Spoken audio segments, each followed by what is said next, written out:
everybody, it's me, ShandrahFaith, with Reading Rainbow's Divination, here with another pick a card reading for you guys today.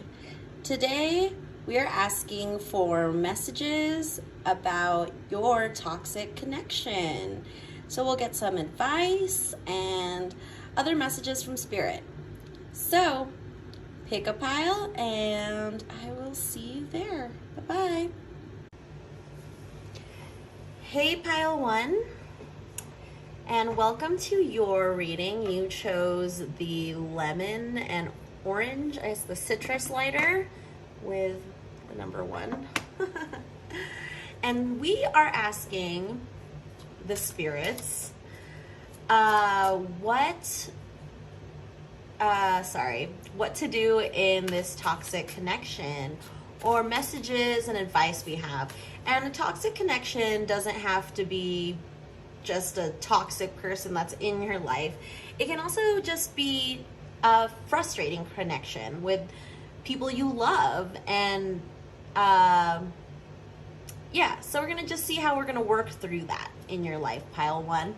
And so for now on, I'm going to be having the ghost detector on as another staple of our Mandy. Let's make sure you can see that. Oh, that looks so great. Oh, I'm so happy for that. Okay, anyway, Pile 1.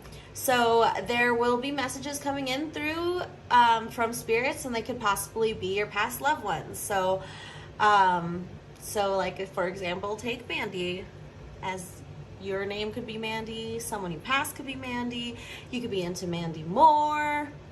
Who knows? But let's get on with your reading. All right, Spirit, can you tell us, give us some advice on Pile 1's toxic connection?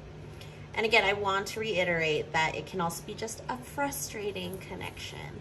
It doesn't have to be completely toxic, but sometimes even the people we really love and care about are toxic to us. I definitely feel that way about my husband, because he's going through a lot mentally, and it turns him into a toxic sourpuss. So, I mean, being toxic is really just being in an unbalanced mode, and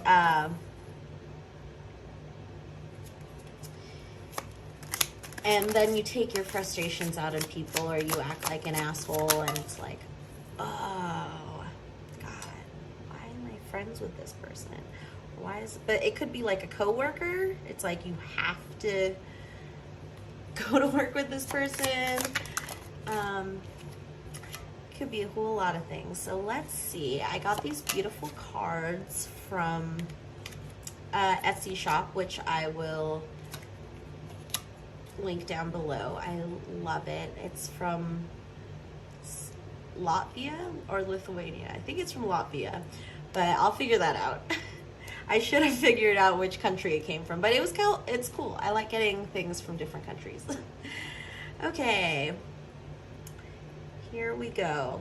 Okay, Pile 1.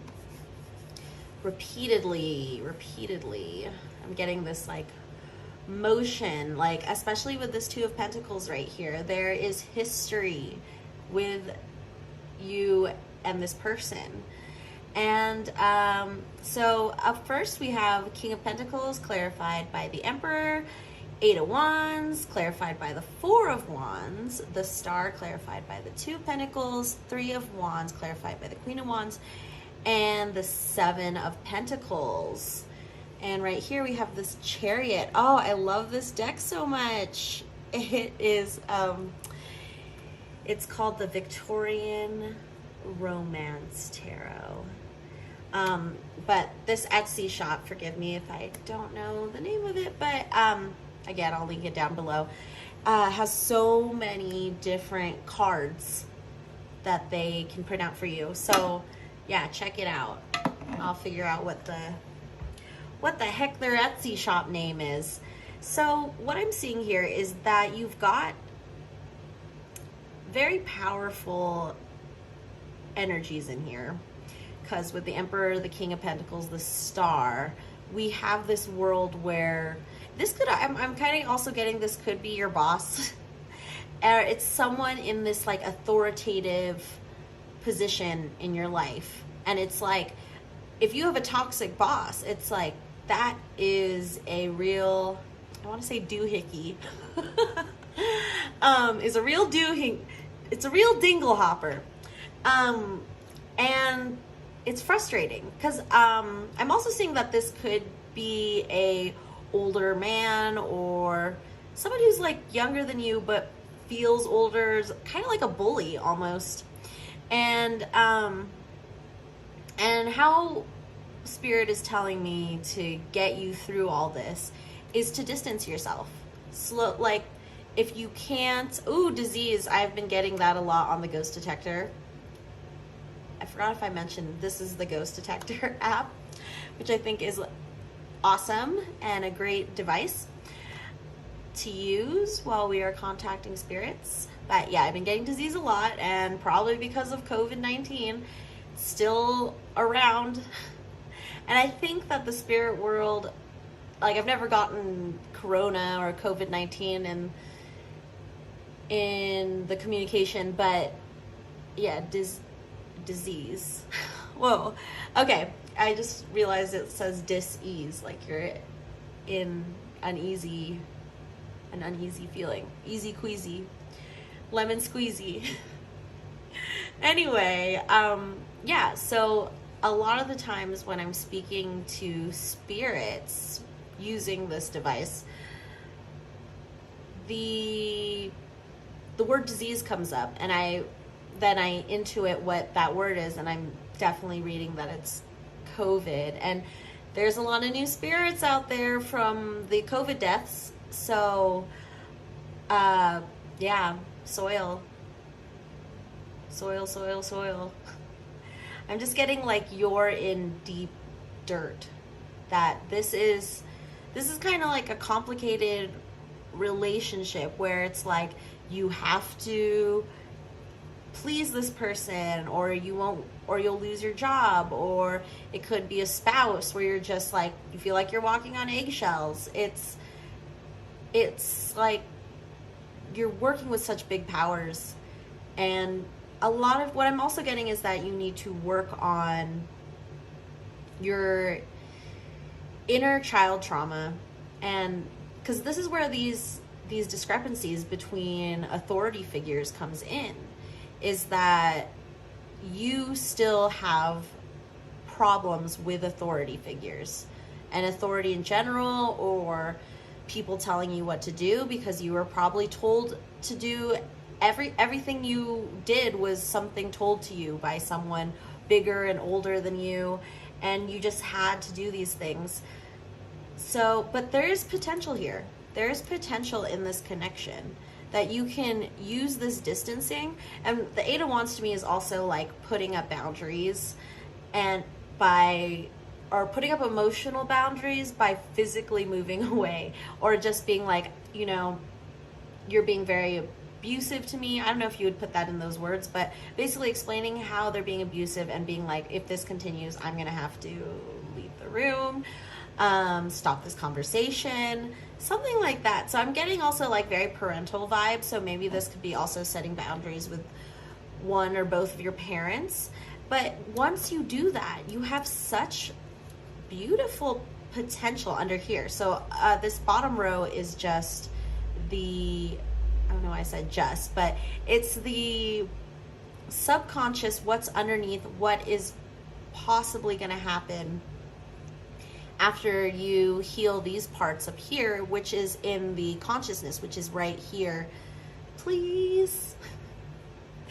Oh my gosh, I just got like more please. That's what we say at the preschool I teach at. I don't know, I'm just getting a lot of like parental child vibes matter. And this could also go with like, if it is your boss or your spouse, it's like a parent is an authority figure. You're trying to heal that, like almost here. Oh my gosh, that, I don't know why, but that reminded me of Poltergeist. Is that where they say they're here? Oh my gosh. Comment down below if this is like creeping you out. Because like this totally doesn't creep me out. It's just like earlier in my life I would have been creeped out by this, being like, okay, there's like spirits talking into this thing and they're saying words and that's creeping me out, that there's like spirits around. But now I just think like, that's cool. Like that's where I'm gonna go when I die, into this like realm. Increase your consciousness, increase your consciousness. That's what I was getting from that. The like Schoolhouse Rock for metaphysics. Schoolhouse Rock metaphysics. They need to revamp Schoolhouse Rock, because there's so much to learn still through musical song and cool 70s animation. Anywho, okay, so then you have these beautiful cards right here. This beautiful potential, what I'm seeing is brewing right here. And you have the Star and the Two of Pentacles, which is this beautiful balance of being, I guess what I'm seeing is, once you put up your boundaries with this person, and I know it's hard for some people to understand what I mean by boundaries, because it took me a while to be like, what are boundaries? And it's really just about sticking up for yourself and being that star, so that you can balance you and this other person. Because right now it's not balanced. It's like the other person's here and you're like, you know, in the authoritarian position, and it's like you're here, support. So like, yeah, support yourself so you can get back in, because what's happening is people are equal, right? But and especially if you're also dealing with like someone who has narcissistic tendencies, they will, you know, like, it's not like they're really thinking like, I'm gonna put this person down, I'm planning to say this and this and this. No, it's a habit of saying terrible things or putting someone down, so you get lowered down. Especially like if this is your boss and they're constantly critiquing you and they're constantly looking over your shoulder, and like, and you're kind of fearful of being fired all the time. It's like, I want to say, girl, you gotta release that. Just be like, hey, voice your opinion. And you know, if this does cost you your job, then that's probably, I mean, I'm not even probably it, that's a good thing, because you shouldn't be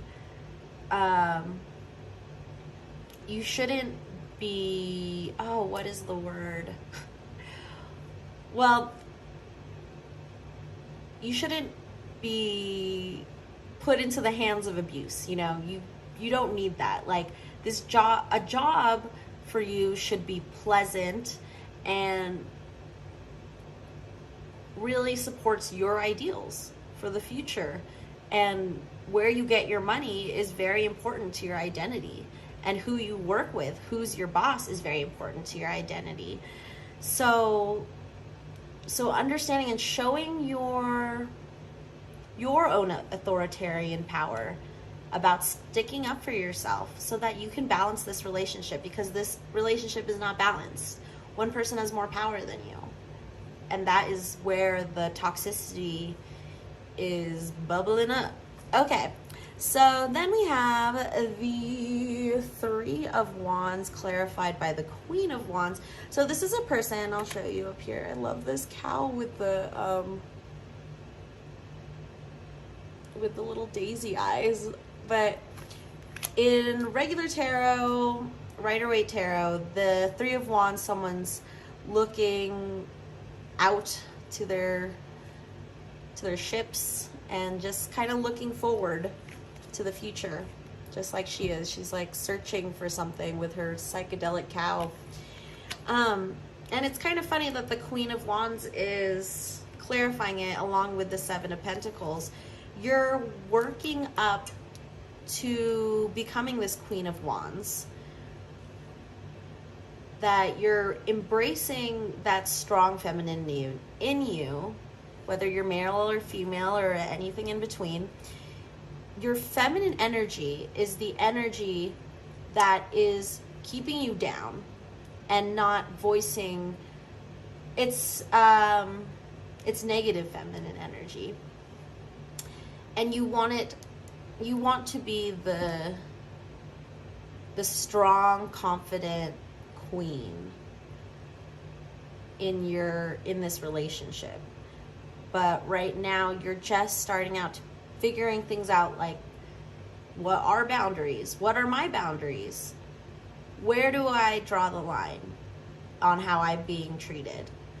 And the Seven of Pentacles is about building up into, what I'm getting is like putting all these coins into a machine and playing the game, like really figuring out who you are. And again, the word boundaries keeps coming up. And culture, it could be in your culture also to not say things when you feel, or like, you know, not to criticize your people in higher positions than you or your boss. It could be also a cultural thing. So you have to see, like, where is my culture, where does my culture stop and where does my personality start? And what am I comfortable with? Is the ideas of my culture getting in the way of my happiness? Is it creating toxicity?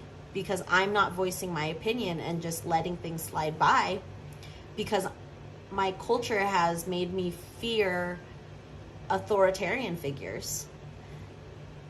And finally, we have, for your overall energy, is the Chariot, which I'll bring up here.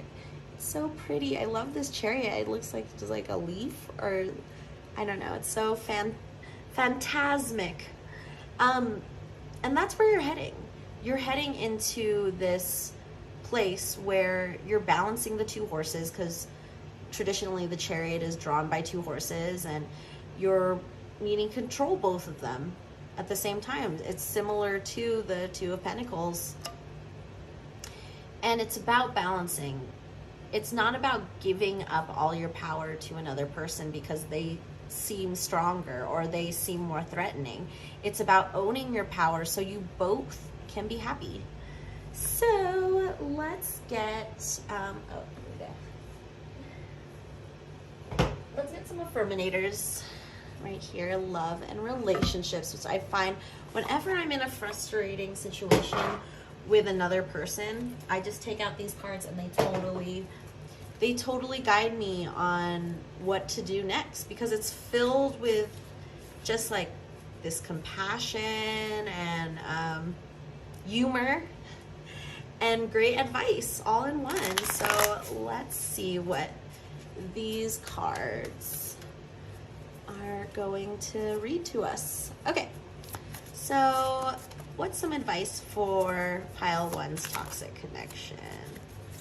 Honesty. Oh, that is what I'm talking about.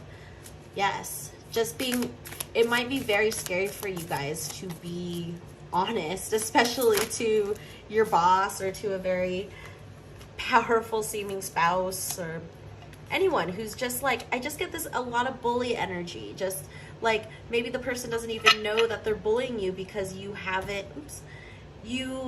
oh, look at that. The Sun, the Five of Pentacles. There's like, I feel like there's a storm brewing. I feel like, but you're preparing. You prepare for this storm. Warmth and listening. Wow. So I love how out here we have honesty and listening, because those are two separate things. Honesty is voicing how you feel. Listening is listening. Listening is hearing what the other person is saying. So let's get into this. Honesty. This heralds a wonderful time of rooting yourself in complete and total honesty. It might seem scary to tell the truth all the time with everyone about everything, but when you practice radical honesty, you can stop hiding and start relaxing. The best part is honesty from you inspires honesty from others. What results is a rootin' tootin' trust parade, and everyone's invited except the bagpipe players. But you know, they'll show up anyway. Bagpipe players. Shouts out to bagpipe players. Perspective. What does a hawk see when it flies over your house besides the family of mice living nearby that you don't know about? What will your current problems, conflicts, complaints look like when you're 80 years old and you gaze back on the timeline of your life? In this moment, you are being given the gift of clear perspective, of knowing that in the end, everything is going to be probably much better than okay. Think large enough and even big issues become small. Become an 80-year-old hawk and you're really onto something. So this is another really important card for you guys. Perspective. And right now I'm seeing that your perspective is that you are the weak one. This is the person in power. And this is where we have to shift that dynamic, or shift it to be in balance. It's not that like you're trying to be the powerful one and trying to push them down. No, you're trying to get back into balance by being honest and seeing things from your perspective, from their perspective, and also just figuring out, I like the idea of thinking of being an 80-year-old hawk. Like when you're 80, are you going to be upset that you got fired from this job because you were honest about something? Or are you going to be happy that you left that job because it was toxic, because it was draining you, and you weren't able to be honest? And maybe in general, it's really hard for you to be honest and speak your truth or speak it all. And you may have been someone who has had a hard time, oh my gosh, getting some very like people with past abuse, like physical abuse in childhood, and even just witnessing physical abuse creates this fear of honesty. Because when you're honest as a kid, like say you broke something, you're honest about it, so you get punished for it. When you're in a physically or emotionally abusive childhood, being honest becomes like a punishment, where if you admit something, you're going to get punished. If you don't, there is a chance you won't get punished or they'll believe you. But there's also a fear in there, a little like fear habit that's happening. Like I got that from just being afraid to really admit things anymore, because I was so afraid of the emotional pain I was gonna feel for being honest. And for some kids, it's physical pain for being honest. So yes, work through those issues. Ooh, it's very heavy issues. I was like, I need that word to be changed, because that's triggering a lot of people. Woo! Oh my goodness. I think this is also shouting out to, I started a new series where I talk to well-known spirits, people who have passed. And I really liked the Gabriel Fernandez documentary on Netflix, and then I got connected with his spirit. So hopefully in the next couple videos we'll have that out with him, and he's been hanging out here. So if you don't know what I'm talking about, look that up. And it's a great film, documentary series. Anyway, guys, I want to just send you healing energy, because for the people there who have had abusive childhoods, it's hard to deal with authoritarian figures when you had that disconnect, this ingrained fear of your parents. Because then how are you able to speak up to your boss or to an abusive partner? It's like, how do you do this? But that's what you're used to. So you'll go towards abusive people because that's who raised you. So, oh my gosh, pile one, I feel for you. I really do, because I feel it all up in my heart chakra. So that's why we're gonna, I'm gonna give you a big mental bear hug, warmth. I focus on warmth and let it guide all my interactions. So deep breathe right now and feel like you're breathing in this like warm, silky, sparkly air. And it's like you're a furnace or something like that, like heating your body, that warmth. No matter how others behave, I choose to respond warmly. With warmth, I can melt an icy exterior. I can soften any hard feelings. I can microwave any pizza.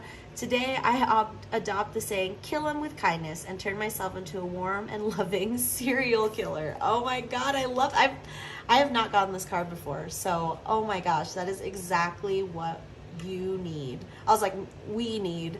I would love that too. Like, it just feels like a warm sip of hot cocoa to heal those traumatic childhood experiences which are affecting your relationship. Because in toxic relationships, it's not just one person. You're in a relationship, so your energy's already meshed. And the toxicity happens when, like, say our past traumas get triggered in that relationship, and the toxicity kind of like bubbles up, and then problems happen, or even physical and emotional violence happens too. So give yourself that warmth. You are the only person who truly needs to forgive yourself and to understand that it is not your fault for whatever abuse or trauma you went through or experienced. You weren't bad. You weren't a bad kid. You just did something that upset your parents. It's not supposed to shape your whole entire life and how you interact with powerful people in your life. Because powerful people, to me, are people like your boss or your people you really care about in your life that really has a effect on your life. Quiet. Or is it quit? No, quite. I'm still getting that quit thing. So I think for some of you, you need to quit your effing job. Just quit. Just sometimes in toxic relationships, it's like, it's toxic, like as a red flag saying, hey, you need to get out of this relationship. You need to get out of this job. It's killing you on the inside. So, yeah. Listening, I activate my receptive side and become an engaged, intuitive, professional grade listener. Supercharged listening gives me the ability to not only hear the words others are saying, but also to perceive the emotions hiding between their words. Armed with this knowledge, I'll be in a great position to give them exactly what they need, or if I prefer, to dominate the planet. So what I'm getting from this is that you don't say anything when conflict arises, but you also don't listen. So you're hearing someone conflicting with you, and then you're in your mind just like thinking like, okay, what am I supposed to say back? Okay, should I say this? Blah, blah, blah. And you're not listening. You're just like trying to think of ways to convey your opinion without even listening to the person. So that could be also part of the problem, and what is creating part of the toxicity is that you need to listen. And even though it's hard, even if this person has abused you, you need to listen. It's more important to listen to your abuser than to block them out, because then you won't hear what they're saying, why they're upset at you, how you can prevent them getting upset at you the next time. You need to listen. It's important, but use that warmth, because you don't want to be a cold people don't listen. They don't know. It's when people say cold people, it means like they're not empathetic. They're just blocking themselves. Like the movie Frozen, like Elsa was cold before she figured out how to wield her power. So listening is so important. But yeah, use that warmth to melt yourself so you're open to listening. Because if you're cold and you're blocking things, you're not going to listen. It's like putting on earmuffs. You're just not there. You need to melt those earmuffs. Sure, why not? That makes sense. Okay, finally, for our last reading is our Eternal Crystals Oracle cards, which also go through different chakras that these crystals affect. So let's see what chakras you can work on to heal this connection. Limit. Okay. Let's get some crystal guidance, can we, spirits? Okay. We have Tiger Eye and Prenite. Ooh, yes. This was what I was feeling earlier when I was talking about my heart chakra and how I was feeling like you have blocked yourself, or like I imagine like wrapping yarn or wool around your heart over the years because people have just been like punching your heart emotionally with words and actions, and you need to get rid of this. You need to just take the wool off and see when someone's punching your heart, metaphorically. And being like, hey, can you stop that? Those words that you're saying to me hurt me. And I can't be here with you, conversing with you, if you keep using those words. That's how you release. That's how you release that, where you're not a prisoner anymore. Because I think a lot comes from this childlike mindset that's still ingrained in you through abusive things or traumatic events. So yeah, release. Just keep saying the word release and it will be released, or at least it will help. It'll kind of like shift the rocks. I just keep seeing that like cold or rocky, like stone cold. So you gotta melt that in you to actually move forward in life. And then we have Tiger's Eye solar plexus, which I've been feeling so much, and animals. So that means that animals are going to be super important for you.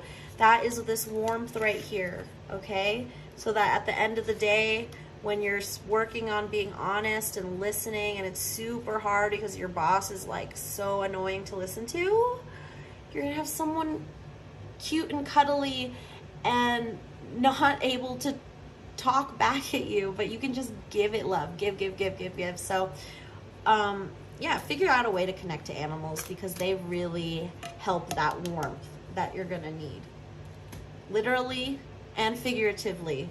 So let's read about these two crystals. So also, you know, these crystals can help these properties come out as well, so you can go out and go crystal shopping and help that out too, because you can keep it in your pocket when you're wanting this energy.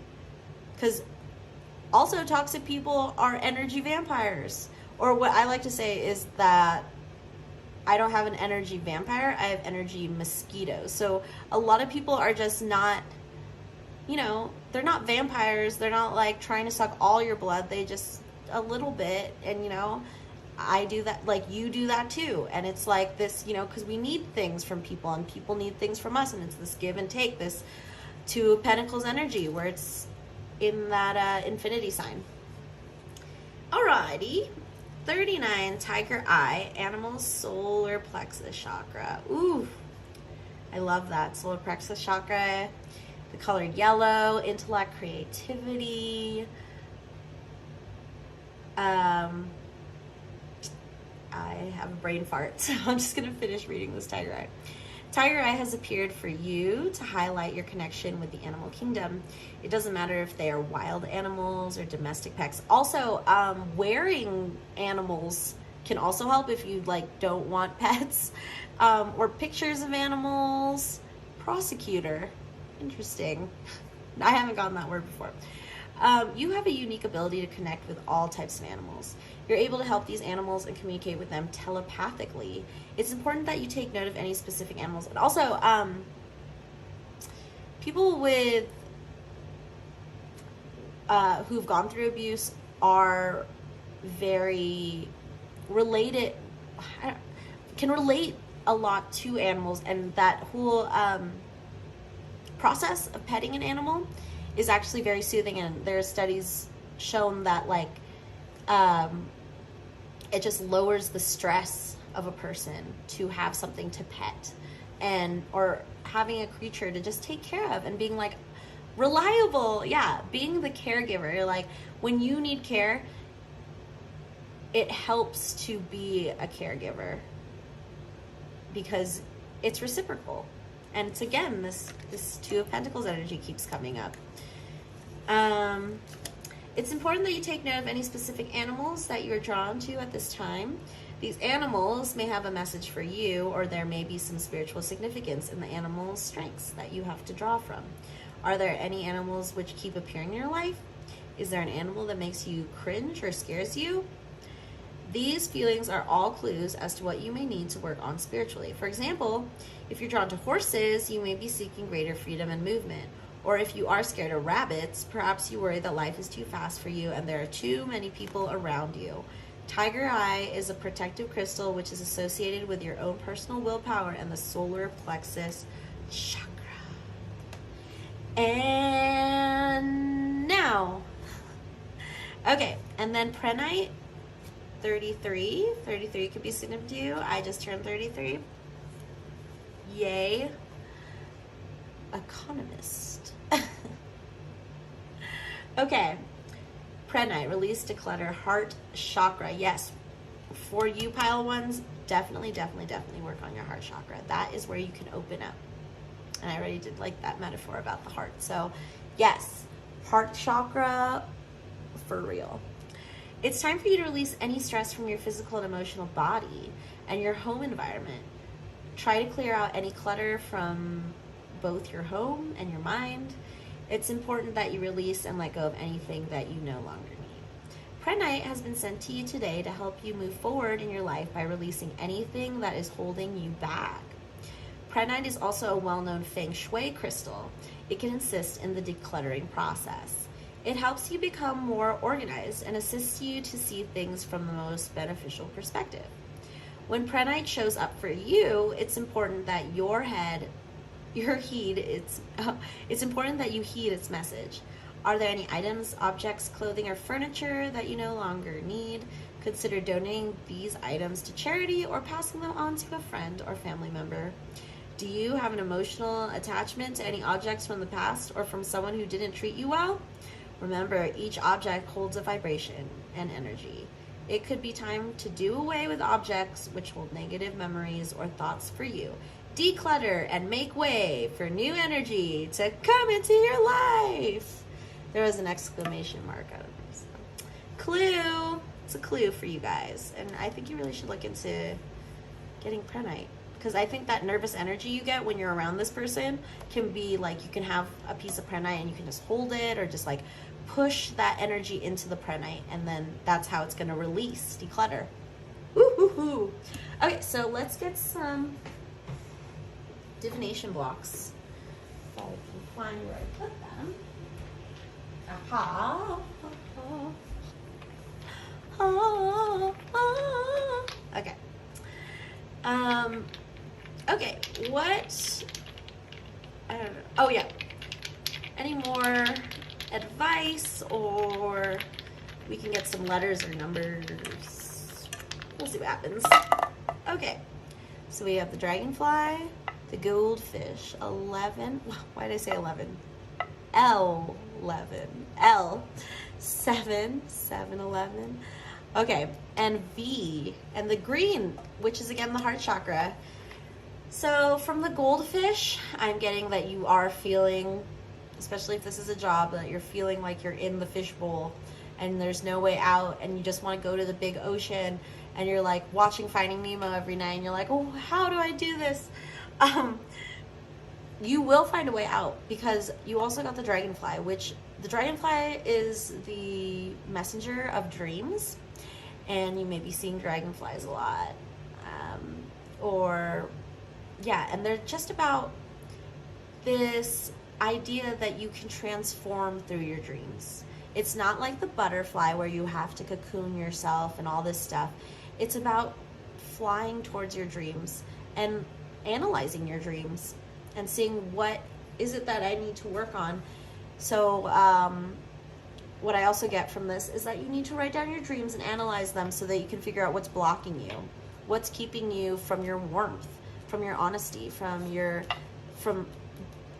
seeking that perspective, so that you're not always afraid of these like immediate consequences, like afraid of being fired. Take a step back to see the bigger picture and seeing like, this may hurt right now, but this is probably better than staying in this job forever, or something like that. And then let's get some charms.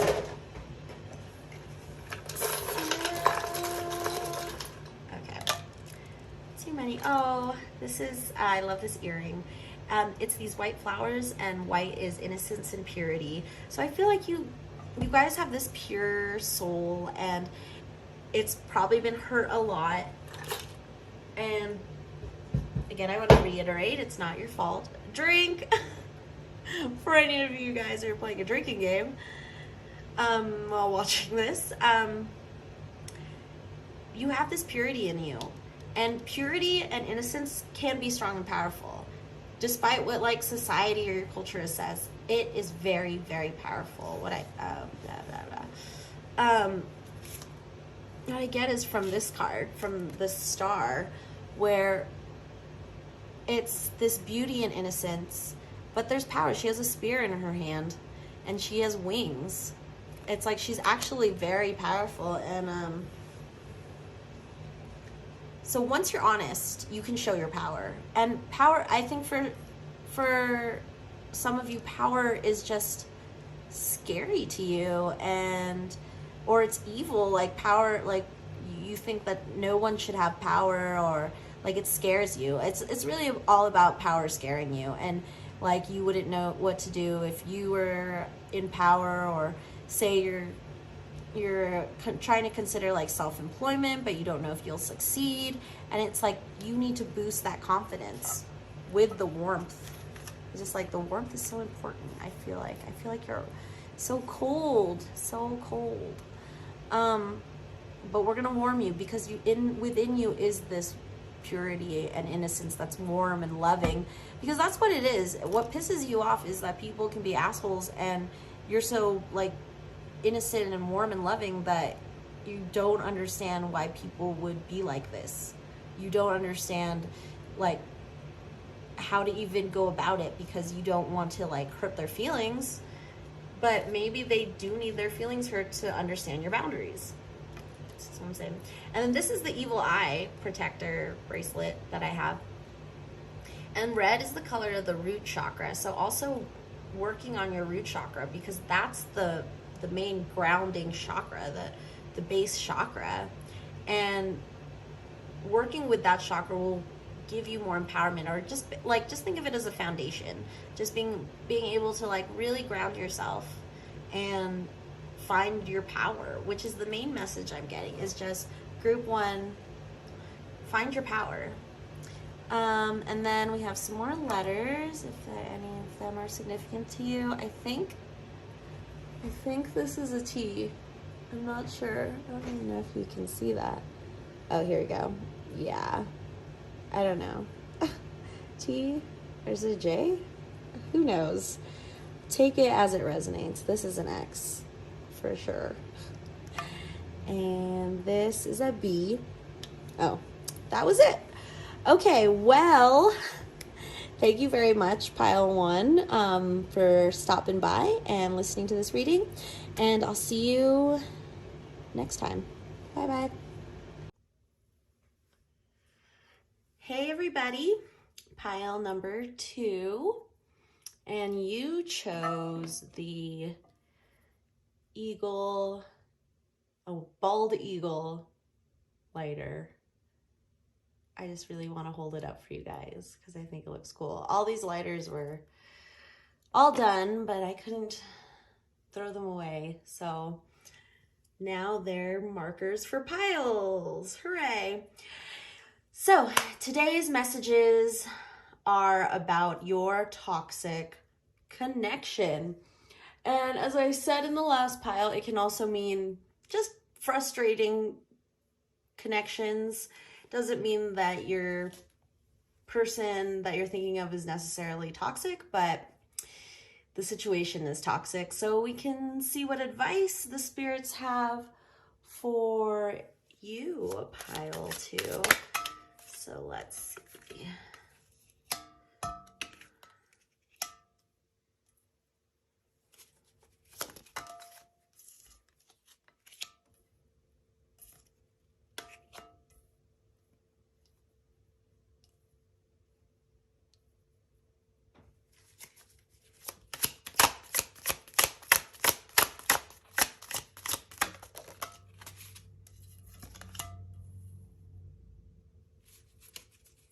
Wow.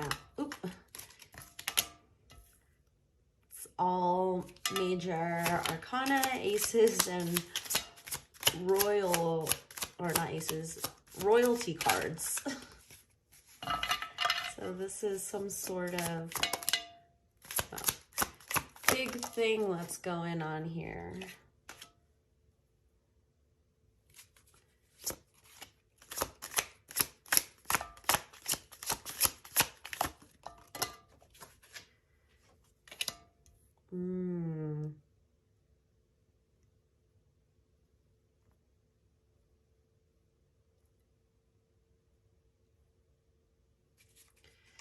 Okay, and your bottom of the deck energy is the Hanged Man. Wow, so a lot of major arcana. So this connection is very significant. Let's see how that Fool looks. I really love these. This is a new deck, so I really love how it looks, and it's a Victorian romance tarot. I'll give a link to the Etsy shop that I got this at. They make a lot of cool cards and a bunch of varieties. So if you don't want to get these cards, they have so much other stuff as well. I got some cool pinup playing cards as well. Okay, pile number 2. We have the Page of Wands, clarified by the Moon. Then we have the King of Cups, the Fool, the High Priestess. Oh, I love her outfit. I love all the like daisy looking outfits. Clarified by the 5 of Cups. Judgment. Oh my gosh, there's like 4 angels. Usually in the Judgment card there's just 1, but there's 4 in this one. And 3 of Swords. So pile 2, there is, what I'm getting is this is, for most of you, a romantic relationship, and that there are 2 parties that are vying for your attention right here, because I believe you're the High Priestess who is focused on these spilt cups. I always, in any rendition of the 5 of Cups, I always think there's blood in it, and this one really looks like blood. It's like my vampire card. But she's focusing on these cups instead of these cool floaty ones that can't spill. So what I'm getting from that is that these 2 people are very significant people in your life. And what I'm getting is it's not like they're toxic people. This is more of a frustrating situation here. And the advice here is to tune yourself into that High Priestess vibration mentality, where you are trusting your intuition and learning more about spirituality and things that can better your mental state. And what's all under here are kind of these little fears that you have. Here, the Moon revealing your truth. The Fool, making a choice and starting anew. Being stuck in misery. And finally having to decide and pull one of these swords out, because you have this 2-person conflict. And what I'm also getting from this is that these 2 people do not get along. They're so different. It's like this one's older and wiser and more set on emotions, because cups are about emotions and feelings. And this is more of your evolved knight in shining armor. He's become king, and he actually looks like a grown-up version of the Page of Cups in regular tarot. And I just like, the Page of Cups usually has a little fish popping out of his cup, so he just seems playful but mature. And then this Page of Wands is very fiery, and really, like, what I'm seeing here is that he's trying to prop up this flower and really, like, has the passion to keep it growing. And or it can also be that he's like harvesting it. He's doing something with that plant, and it's kind of like, I feel like this forceful energy. Like the Knight of Wands is usually that passionate, rushing in kind of guy, but Page of Wands is more of this learning how to do that. And he may be, or they may be younger than this person, and they just seem to both have like conflict within and are just both vying for your attention. And you're over here like, I need to just focus on myself, and I don't want to do anything. I don't want to make a decision. I just want to be a wallflower. And what the cards are telling me is that judgment is blowing its horn. Like, it's judgment time. It's time to decide if this is a romantic relationship, which one of these partners you would like to have, because it's seeming like you can't have both. That 3 is a crowd now from this card. And that you're the hangman, that it's like a hung jury. You haven't reached a decision. So let's see, let's get some affirminators. So I just wanted to also say that, yeah, what I'm getting from this is that this isn't like these people, the situation is toxic because of your indecision, because the toxicity in this situation is created by just not doing anything. Like, people believe that, or sometimes believe that the best choice at the moment is to do nothing. But if you do nothing for too long, then it's detrimental to you. So let's read from affirminators.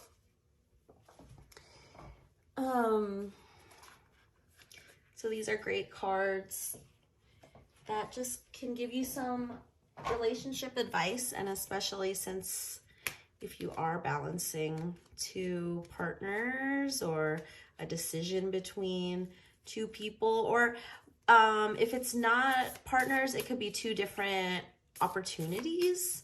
Maybe you're deciding between 2 different jobs, or you're looking for a new house, you're deciding between houses, just like kind of choices. I'm surprised the 7 of Cups didn't pop up, but it is that energy where, I guess because you only really have 2 options here instead of like 7.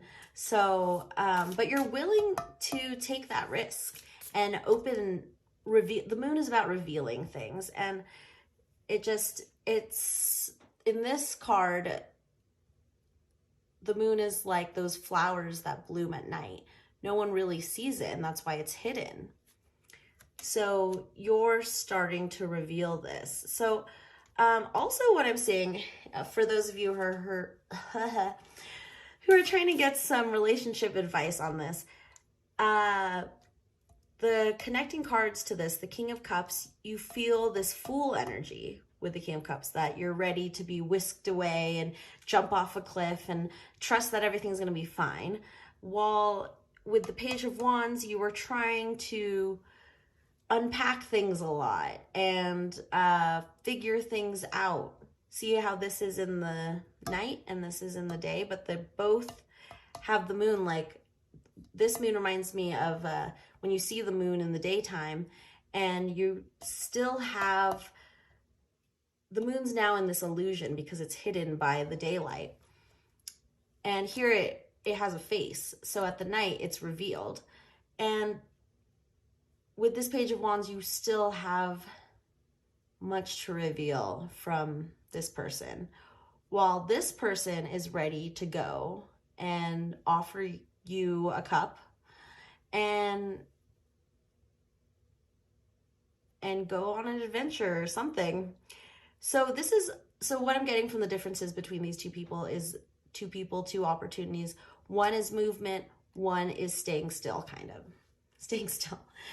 So, so maybe these affirminators can give us some more advice for this toxic connection, this frustrating connection.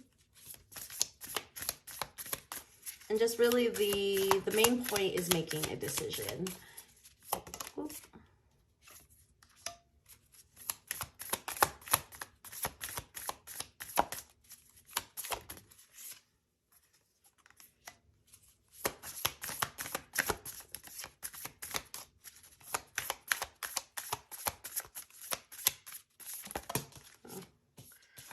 Alrighty.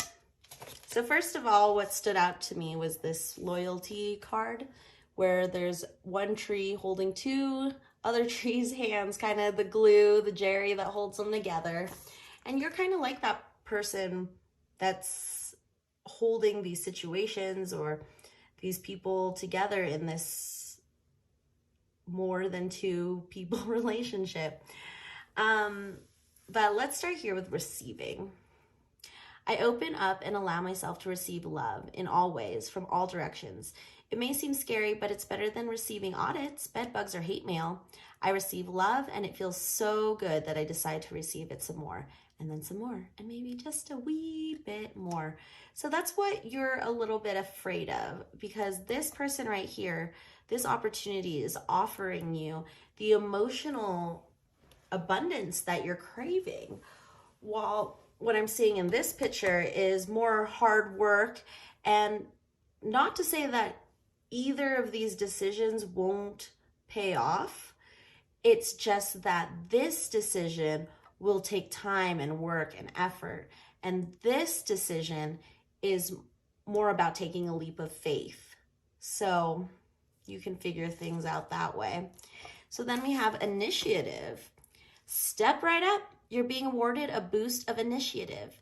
This potent potion will give you the gusto you need to move your life in a previously unexplored direction, just like the Fool card. If you're in a relationship, then it's time to take initiative and make some interesting plans for you and your partner. If you're not in one, it's time to reach out to old friends, go on adventures, and potentially meet some new cohorts. Either way, this great journey is beginning with one small step or one short text or whatever. I'm not the boss of you.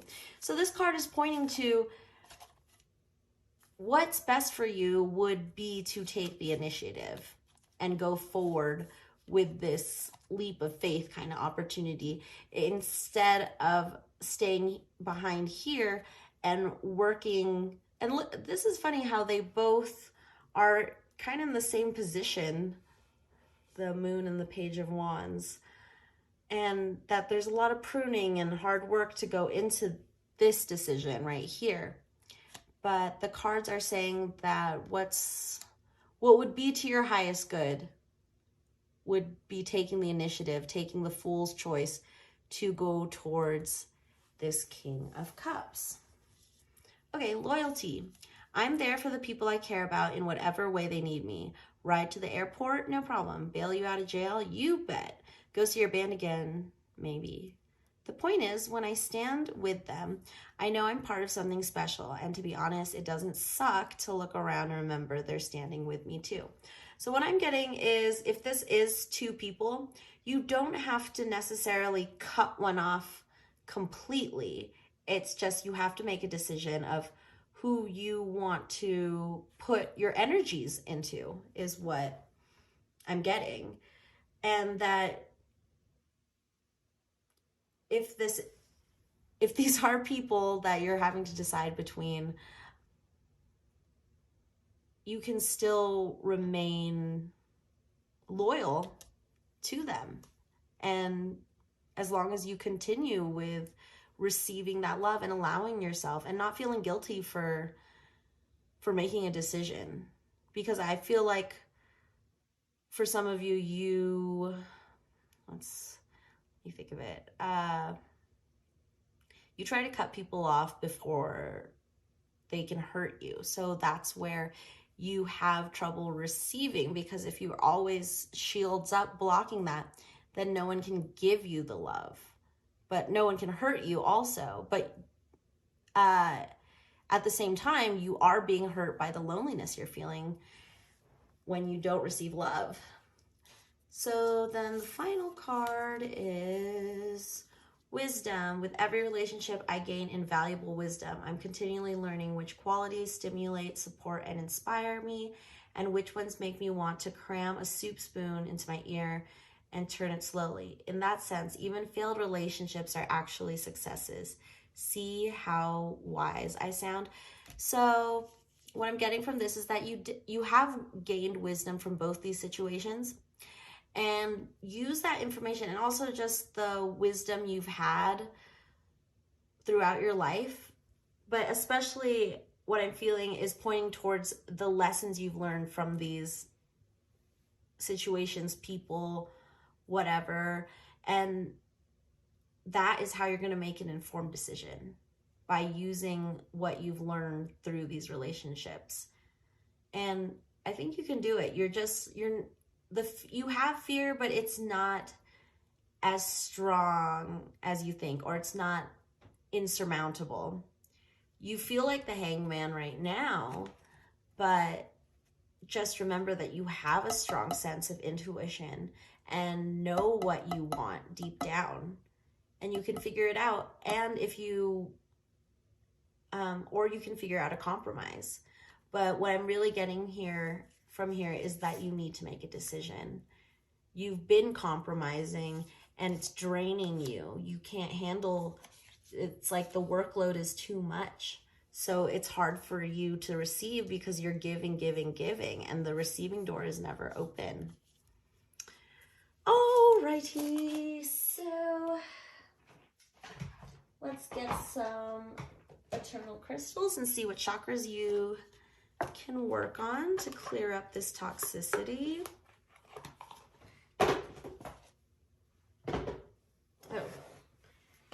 And we're reading from Eternal Crystals Oracle cards by Jade Sky. All right, spirits.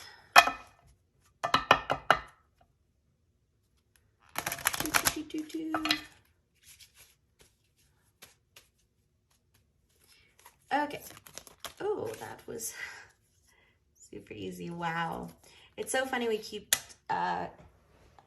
the word adventure keeps coming up, and then you got aventurine, and I always think of the word adventure when I think of green aventurine, which is right here. Green aventurine. New opportunities. Again, initiative, new opportunities. The Fool. It's kind of like the universe is pushing you like off over the cliff, giving you a little nudge. Be like, all right, just keep going. It's all right. Trust.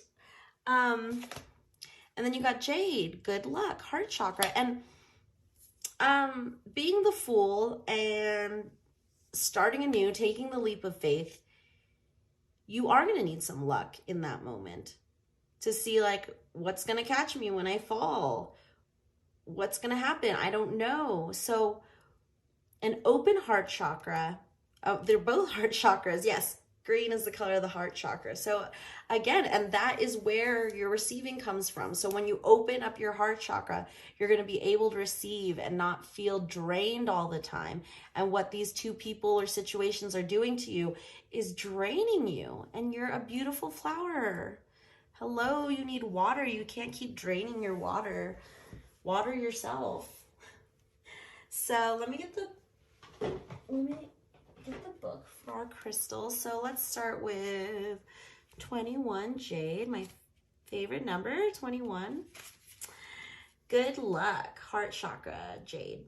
Jade is a crystal which attracts good luck and friendships. You're very lucky to have been drawn to this crystal today. Keep your eye out for a lucky encounter, good news, a financial blessing, or perhaps a new friendship. Be thankful for whatever form the good luck comes in. Jade is linked to the heart chakra and has also been associated with attracting love and money into your life. To attract money or improve your finances, you need to focus on remaining positive and visualize yourself achieving financial success. If the financial success doesn't show up straight away, don't give up. Acknowledge the wealth you already have and trust that you are making steady progress to greater abundance. To attract more love into your life, you need to first love and nurture yourself. Cleanse yourself physically and mentally. See yourself as a clear vessel of light. Refresh yourself with clean, clear energy. As you do this, you'll feel your heart opening up and expanding, which will enable you to give and receive even more love and happiness. Some big changes are coming your way. Do not fear them, for they're positive changes. Exactly. That falling off the cliff feeling is just the feeling of change. It's not going to kill you. It's just different and scary, but it's not going to kill you. So good luck. I wish you good luck, pile 2. And number 5, green aventurine. New opportunities, heart chakra. Congratulations! Green aventurine showing up for you means that new opportunities are coming your way. Oh my God, opportunities, opportunities. It seems like this option is going to open up a lot of doors. And this option's more about staying on the farm, sowing the seeds, letting that grow. There's no good or bad decision, but it's the total opposites. It's kind of like deciding should I stay in the country, should I keep the farm, or should I sell the farm, move to the city, and that kind of thing. So, but you have this guidance right now. Green aventurine showing up for you means that new opportunities are coming your way, and you may have a new job, hobby, or perhaps even new partnerships or a new romantic relationship in the wings. Whatever it is, enjoy this new way of life. Be open to these positive changes and new beginnings. The universe and your spirit guides are giving you a green light to let you know that the conditions around you are right for you to embrace this new opportunity. Today can be a very fruitful day for you. Feel the creative energy all around you and move forward with any of your new ideas or plans. Try to be open to suggestions or advice from people that are close to you. These new ideas may bear some great fruit for you in the future. Green aventurine is known as the stone of opportunity. It is associated with your heart chakra. This beautiful crystal helps you to release your old patterns and habits so that you can remain positive, confident, and motivated as you embrace any changes and new opportunities around you. It's a great time for you to focus on manifesting prosperity in your life today. So to open up that heart chakra, what I like to do is, take green stones and put them in your heart and on your chest so that it can, seep into your heart. And just carrying these, because I had to open up my heart chakra and it was painful and I didn't know where to put that energy. So I'd also recommend amethyst and rose quartz, which can also help the heart chakra to protect and heal it. And rose quartz is the stone of self-love and romance in general. I'm pink. So look into getting these or just getting a small jade or green aventurine or both and putting it on your heart. Or if you guys prefer, you could even get a jade or green aventurine necklace and it would be right over your chest area where your heart chakra should be. Okay, let's get you guys some divination blocks so we can get some letters, symbols that might help you guys out as well. Okay, we just got letters. 6 or a 9, a 9 or a 6, C, R, and 7. Maybe a couple more just to see if there's any more messages. Ooh. The dove, an A, 5, xylophone, B. So music is going to help you bring peace is what I'm getting from this. And that if you haven't played music, to try to just get something where you can make music. Or if you want to just listen to music a lot, that would be very helpful in just calming your energies, because I feel like you have a lot of stuck energy in your heart chakra.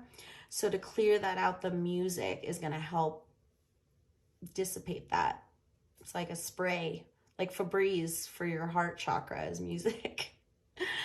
And yeah, it clears that up. Or I don't know. I've seen those Febreze commercials where it looks like the Febreze bubble is eating the like stinky bubble. Anyway. Okay, so let's get some charms. Charms and clues. All right. Oh, look at that. This is, my husband found this in the park. Or maybe I did. Our energies are melding so much. But what I'm reading from this is just focus that your vision and figuring out what you need to do, because being the hangman, you can't be the hangman forever. You need to focus in on that. And this is from a tree, so like you focus so you can grow. And from your focus grows, see this wood here, it's like that tree. So it's like your focus starts and then starts growing so that you can grow and be emotionally stable. That's what the ultimate goal is. I love hanging out with you. So this could also mean, like, what I'm seeing for some of you is that this is someone you don't want to lose as a friend, but you need to decide between these two people. And that I think you can still maintain that, and they will understand. If they really are your friend, they'll understand, and you will see that with them. Like, if they're really upset at your choice and won't be your friend unless you date them, then that's a red flag. Just letting you guys know. Okay, then we have the golden hoop, which is, it reminds me of the infinity sign and the idea of karma, where we're working through our past wounds and figuring out how we can heal. Like, I think with this person, you're trying to help them. You've been helping them along, and you guys have had this similar journey for a while.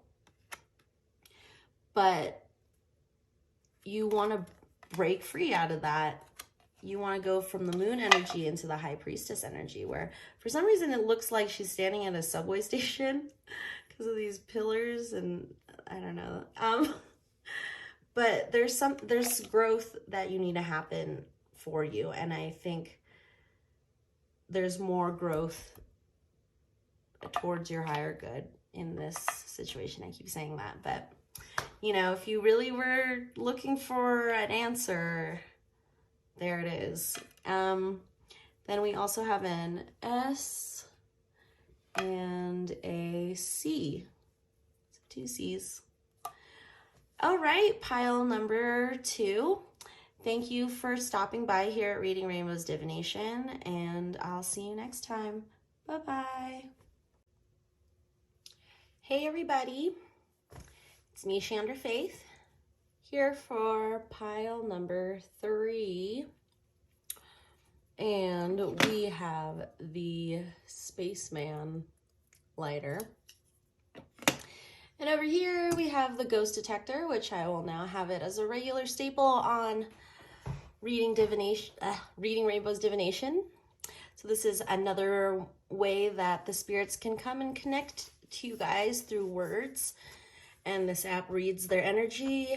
I don't know exactly how it works, but then words will appear and they may or may not be relevant to you. So look out for them over there. All right, pile number 3. We are asking the spirits today for messages about your toxic connection or frustrating connection. So what advice do you have for pile number 3, spirits? the World. Whoa, all right. Fast and dirty. I don't know why I had that going. Knight of Cups, Hermit, Moon, that 3 major arcana and a Knight.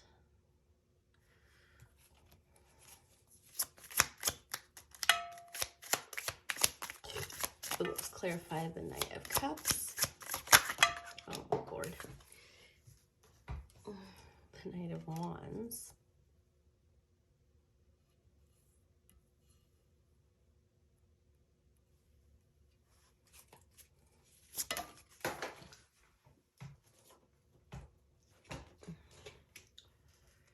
Ten of Swords.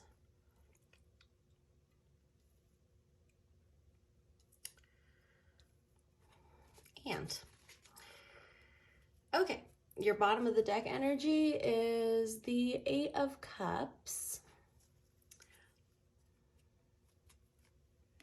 And so, first we have the World, number 21, clarified by the 6 of Wands.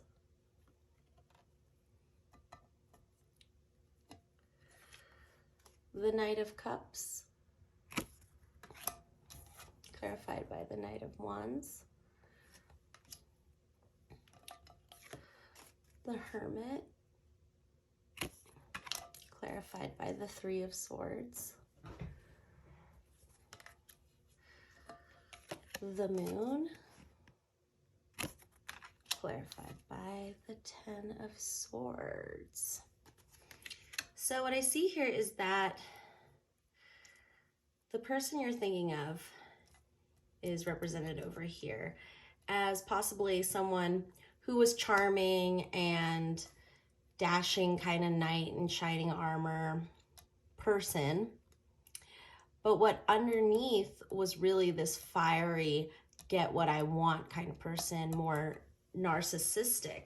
Because the cups are about emotions and feelings. Wands are about passion and action. And this, it feels kind of, but it feels like a blocked energy in here for this Knight of Wands, clarifying the Knight of Cups, that he or they aren't really emotionally ready to become the king. They're still in this knight stage. And since these cards down here are what's going on below the surface, it seems like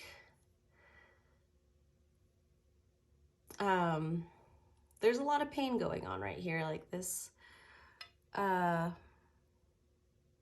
this person is wounded, but these women are helping.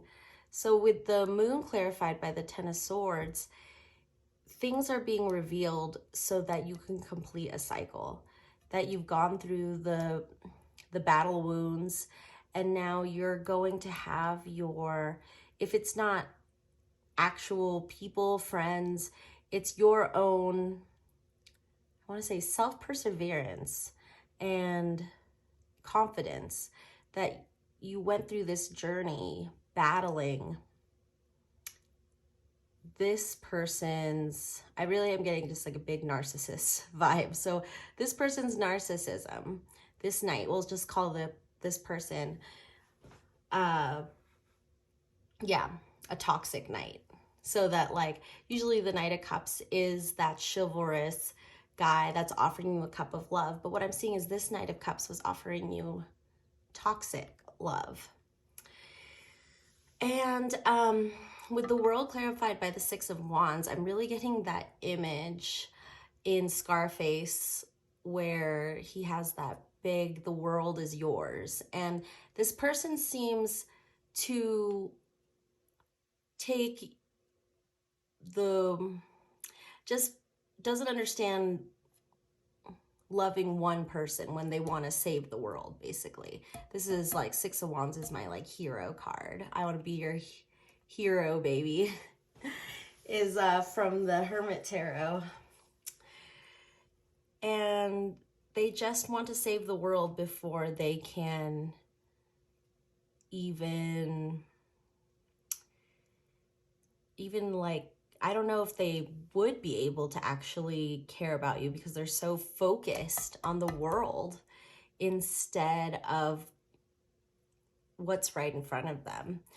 And so this is kind of a call, like once you're realizing that you move on. 8 of Cups is my pilgrimage card, where with this lady, she's moving forward with some sort of plant. For some reason, I'm getting the idea of like an olive branch, which is like a bouquet of olive branches, and she's just moving forward with peace and surrender after all the pain that she's gone through. The Hermit clarified by the 3 of Swords.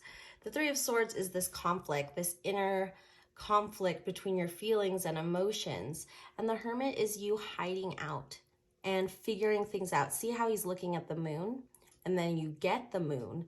This is where you're going to figure out how to get yourself in this situation. For some of you, you feel trapped in this situation, scared, yes. And that, especially if you're dealing with abusive narcissists, then you really are literally trapped, and that you have to figure out a way out. And it has to be, I'm getting the word cunning, like you have to figure your way out delicately. You can't just like walk out the door. There's too many emotional ties and connections between you two that you don't want to rip it all apart, but it's tearing you up inside is what I'm getting. And that's where the toxicity for this connection is from, is that you are burdening all the pain. You are the one who's going through the turmoil, while this person feels like they're Superman and thinks they're saving the world when they can't even show appreciation for the people around them. So yeah, and with your overall energy of the 8 of Cups, it's just like, it's time to move on. There's, it may look appealing at the beginning to go along with this kind of exciting knight who wanted to save the world, but you cannot save the world unless you start saving yourself and those around you first. It doesn't work that way, where you save the world first and then it trickles down to the people around you. And it's harder to reach more people when you're not connecting to people in that local face-to-face level.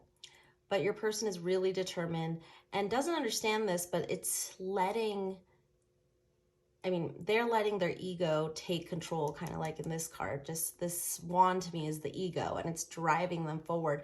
And they feel like they're doing good because they're moving forward, but they're really leaving a lot of people behind. Like, this is you just being like, oh, yeah, I let him stab me a couple times.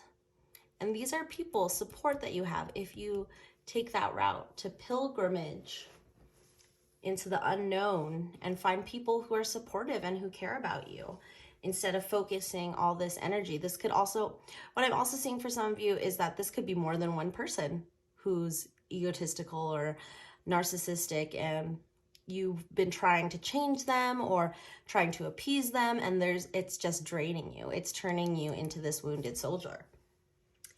So let's get some advice for you from our Affirminators Love and Relationships deck, so we can get some advice on this connection, this situation that you have. So let me just shuffle that. Magnetic. Ooh la la. Okay. Extra magnetic, electromagnetic energy. And then these red levels that are going up are the spirit energies that are coming in. Ooh, it feels a little cold right here. So yeah, spirit energies can change the temperature and whatever's going on in this app. It's showing that there's a lot of energy here. And there probably is a lot of spirits here since this is a general reading. And there's emerging, tense. Anything else? Can you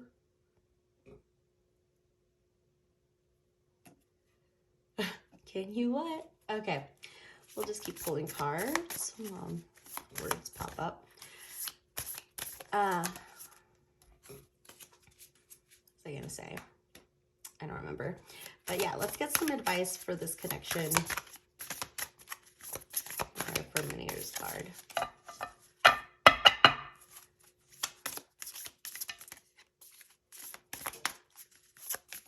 Here. Woo.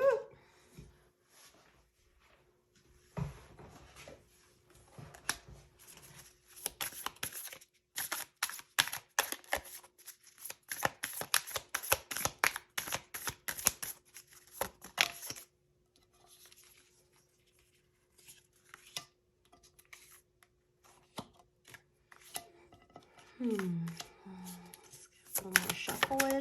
Oop, there we go. Alrighty. Got open-heartedness. I'll show that to you. I know that life and the people living it can be an absolute bummer sometimes, but I promise not to let unhappy chapters make me jaded. If I let negative experiences turn me sour, then the jerks win.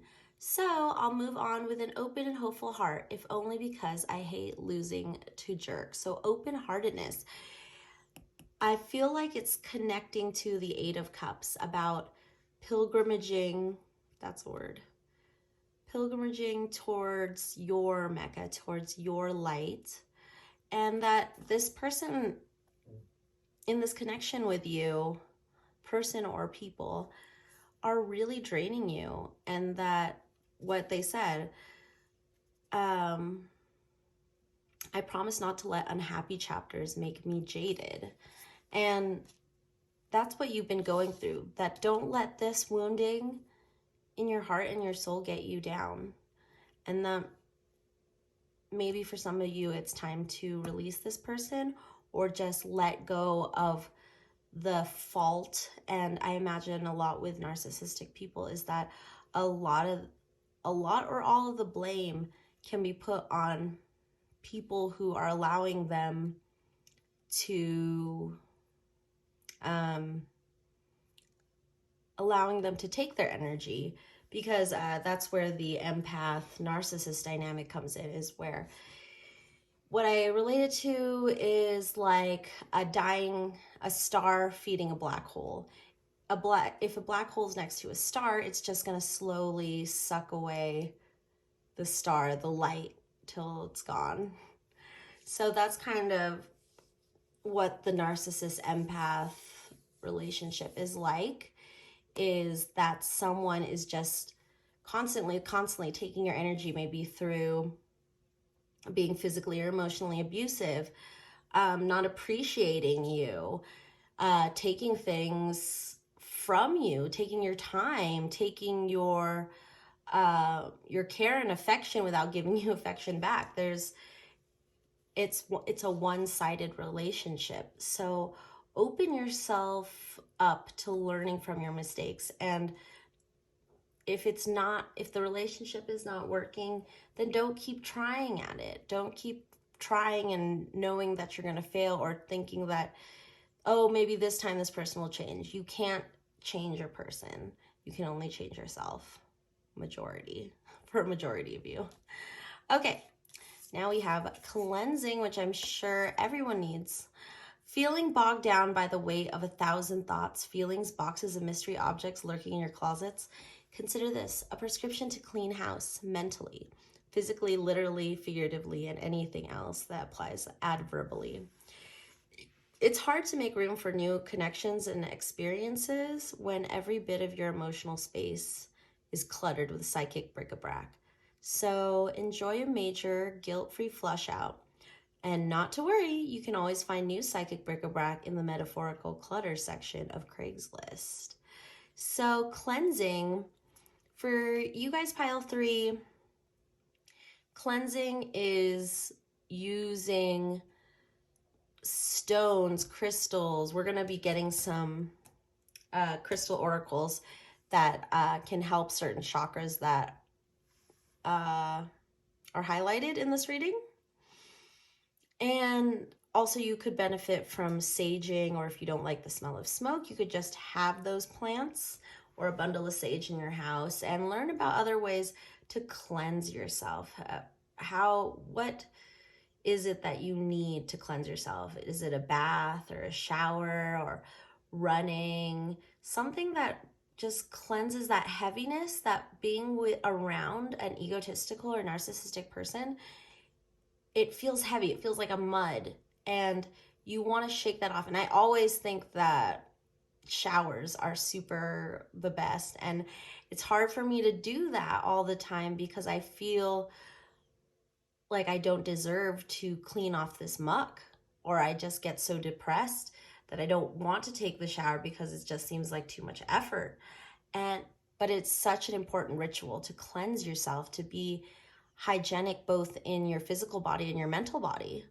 And that's what's going to help you move into that 8 of Cups mentality, moving away from this relationship so that you don't have to feel both drained of energy and just heavy with negativity. All right. Teamwork. I'm determined to be a good teammate in all of my relationships. If we disagree, I'll resist the urge to place blame and look for a way to solve the problem together. When we're a team, everything's a game. And when we're on the same side, nobody can lose, not even the Cubs, finally. So teamwork I'm getting is that there is a possibility that you can work with this person. But it's going to take a lot of research and tact, I think, to kind of talk to your feelings. I believe that you've talked to this person about how they're treating you, or things that you're concerned about, that for a lot of you, this person could have been a real jerk to you, but you still cared about them. Or this could have been a family member that, even though it sucks hanging out with them, they're still your family and you want to support them still. So it's a team effort to cleanse yourself and also find people who are going to be on your team. That maybe this person, you can't cut this person out of your life. And so that means that you need a support network of people who understand you and will support you when this person is bringing you down. And that can go for a lot of support groups depending on what the situation is. Like, say for, I have a great book on, let me see if I have it here.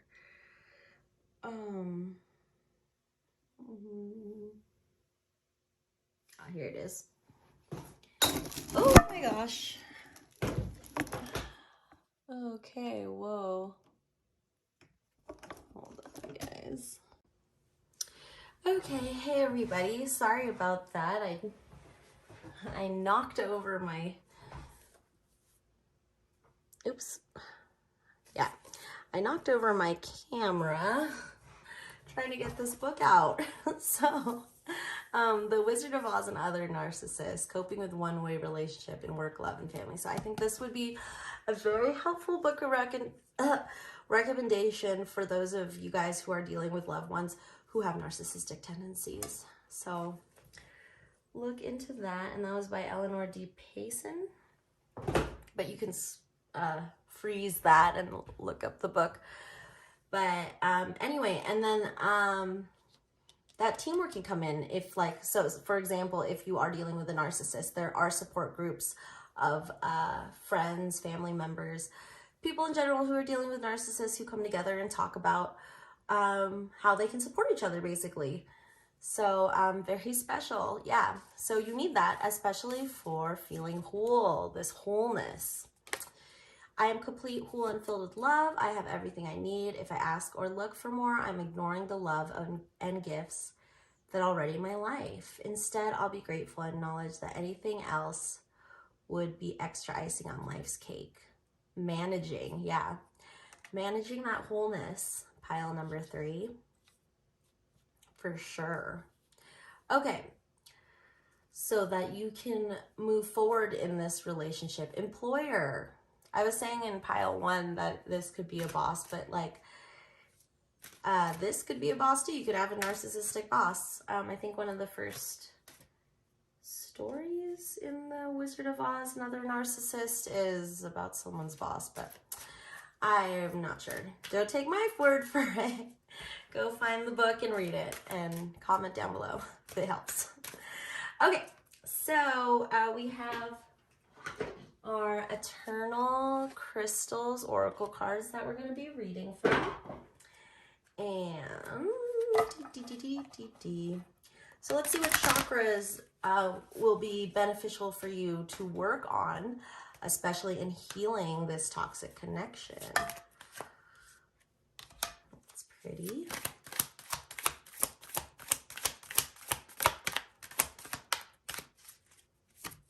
Whoa. And wow. Look at both these white crystals. Apophyllite, connect third eye and crown chakras. And oakenite, past life patterns, all chakras. So I've never gotten these cards before, but they look pretty cool. So as per usual, we'll read from our Crystal Oracles card booklet. So 3, Apophyllite. Apophyllite's healing energy. Adjust. Ooh, I like that. We're adjusting.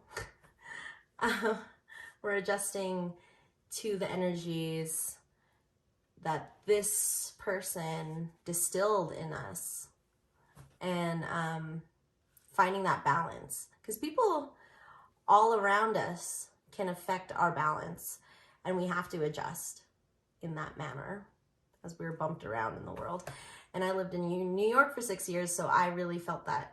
If you are living in New York, you'll feel that when you go outside and there's all those people, you're gonna get you gotta put up like barriers so you're not just a sponge for energy, because if you do that, you can just get like a lot of negative energy is very potent and willing to find sponges who negativity sponges.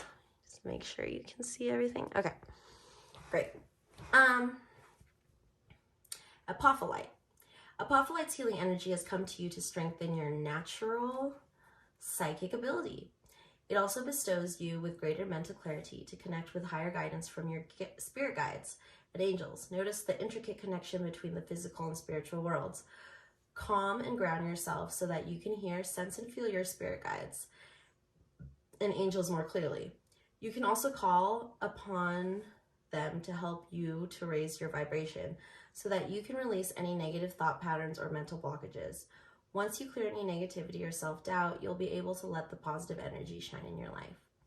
Apophyllite is associated with the third eye and crown chakras. It can be very useful in helping you see the truth of a situation. Once you see the truth, you can then act upon it and find a way to move forwards, both spiritually and mentally.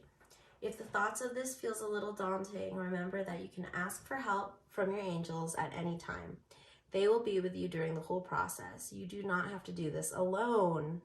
Yes, it's another teamwork card, not just in the physical realm, finding physical people, but also in the spiritual realm, finding a team of spirit guides, if you don't already have them, to guide you through the situation. What is the best path? Support. Yes, so supportive spirits. Yes. And they will help you, and they will guide you to physical people that can help you out.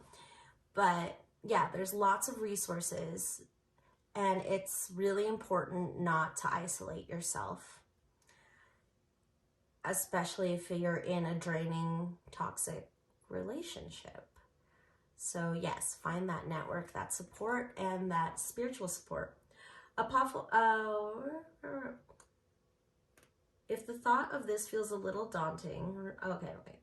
Once you see the truth, you can then act upon it and find a way to move forward, both spiritually and mentally. If the thought of this feels a little daunting, remember that you can ask for help from your angels at any time. They'll be with you during the whole process. You do not have to do this alone. Once the process is complete, you'll be filled with a new sense of empowerment and hope. Did I just read that already? Oh well, I'm glad we reiterated that, because hope is you can't just go, oh, I hope, I want this, and that's it. That's hope. Hope is building a team together and your own mental capacities to understand that you will get this no matter what hardship that will come in front of you. You will be able to process and move through to the next level. That's what hope is just constantly fighting for what you want. Passively wanting something is not hope. It's like depression. You're just like, I want to feel better, but I'm not going to move out of this chair or move.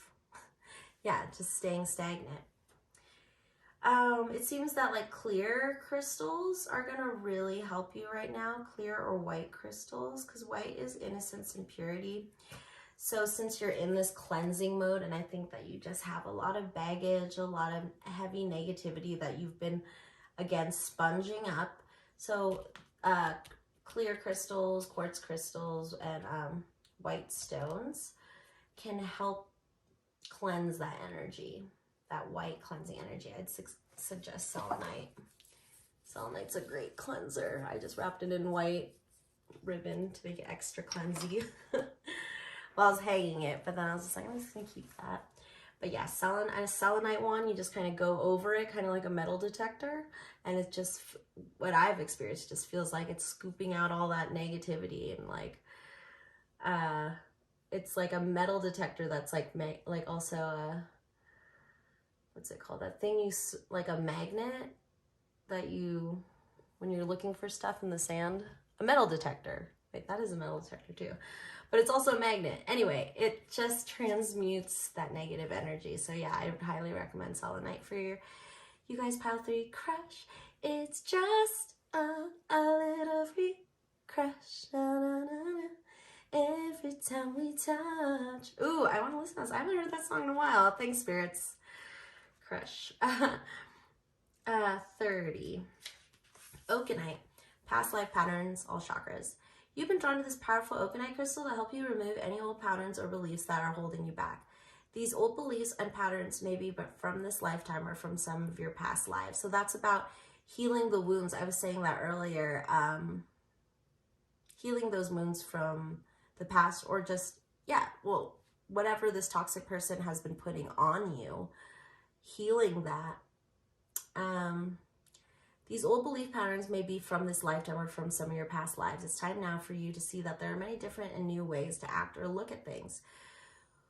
Try to look at each situation for what it is. If you remain positive, it will help you to move through any challenging situation. If you feel that there may be some past life issues surrounding you, it's now time for you to release these hurts or obstacles. You do not need to be burdened or held back by anything from the past. Free yourself. Free yourself from any karmic debts by affirming, I am now free. Anything that no longer serves me or that is holding me back or hurting me is now released. See yourself surrounded in love and forgiveness. Oakenite will help you to clear any obstacles in your path. It also helps you to clear all of your chakras. That sounds great. If you can get a hold of oakenite, I've never seen oakenite before. Or apophyllite. Maybe this looks more like a quartzy crystal thing. But yeah, I think that the reason why you stepped into this narcissistic relationship is that you wanted to heal and you could see the potential of this person's healing as well. But right now you need to focus on yourself. Again, that knowledge, oh my gosh, what is my tongue doing? The analogy of putting on your oxygen mask when in case of emergency on an airplane, you need to put your oxygen mask on first before you can help others. But what's happening is that you've been helping others without taking a breath yourself, and it's not going to be very helpful when you aren't at the capacity to help people because you didn't take care of yourself first. So that's really important to heal for you guys, pile 3. Okay, so now we're gonna do some divination blocks. appropriate. Okay.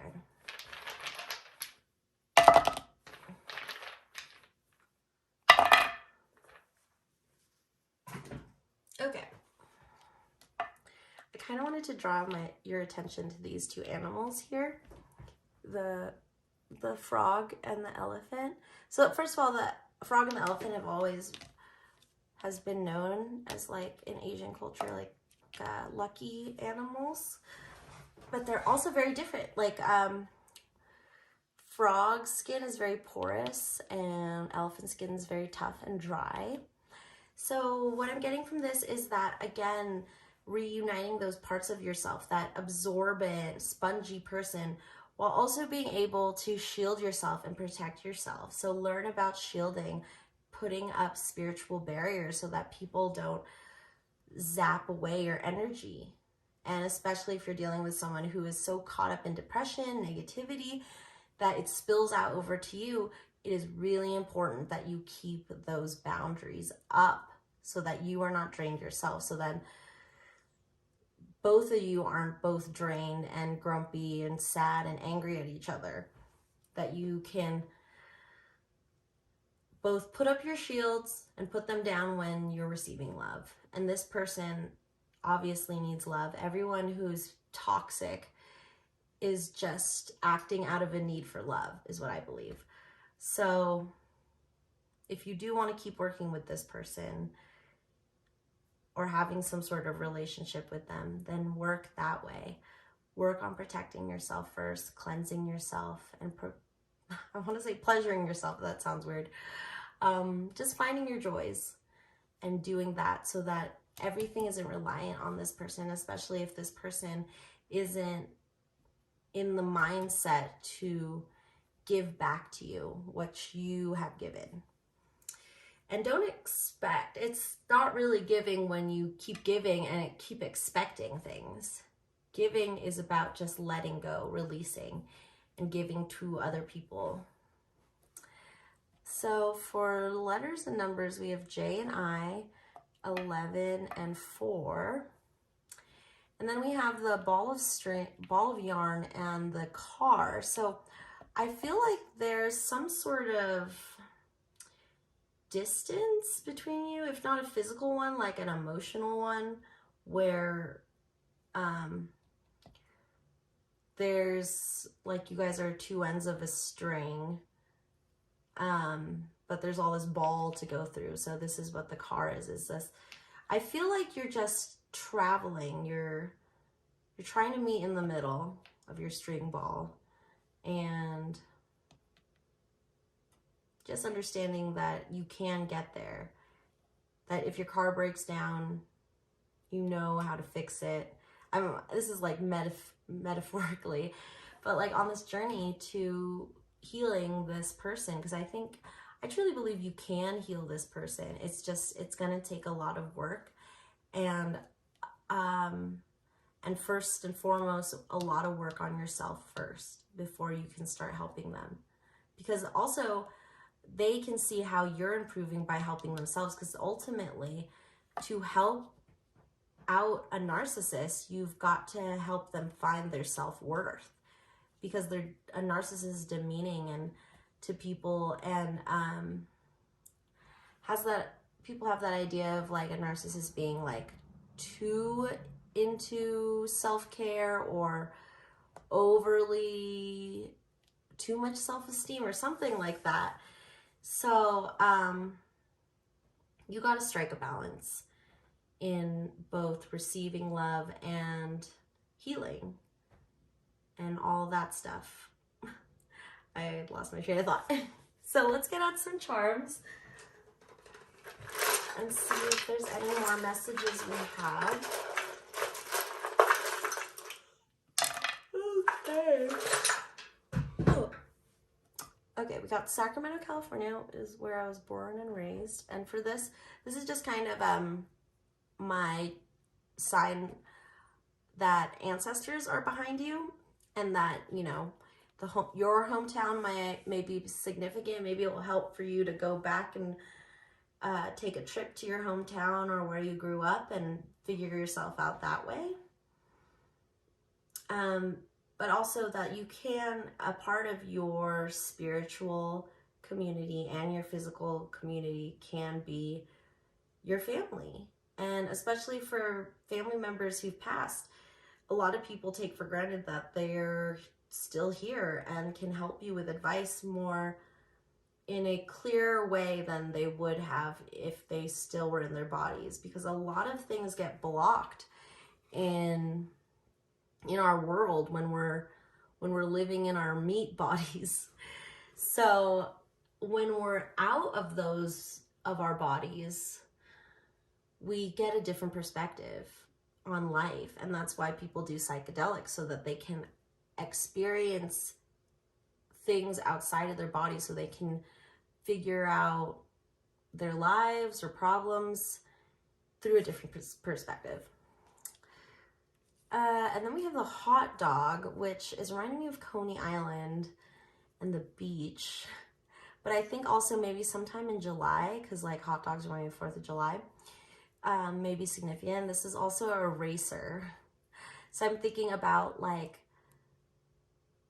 not just erasing the past, but like when you're doing, like say you're doing a drawing and you're like, you erase it, but you're going to draw something over it again to try again. So that's what I'm seeing, is like reinventing your life and either leaving this person and finding a new relationship, or working on this relationship while, and working on this relationship by first working on your self-worth, on your self-esteem. So that's all I have for you guys. Pile 3. Thank you for dropping by at Reading Rainbow's Divination, and I will see you guys next time. Bye-bye. Hey everybody, it's me, ShandrahFaith, and you are pile number 4, boop, with the mountain climber rock on. I like puns. Okay, so this reading is for messages about your toxic connection or frustrating person in your life, what to do about it. I certainly think there's always at least one person that in your life, usually, that you've got, it's difficult to deal with them. So we have the Page of Pentacles, the Emperor, the Page of Swords. Wow, look at all these people cards. Page of Wands. Oh, this is a extra card. This is the Tarot Designer, Wisdom by KK. I'll link that Etsy shop where I got this deck. But this is the Wheel of Fortune, so we'll just keep this the Wheel of Fortune. Then the Six of Swords, the Five of Swords, and I'm just gonna pick this from the deck. The High Priestess. Oh, nice, nice, nice. Okay. So, it's so weird. I feel like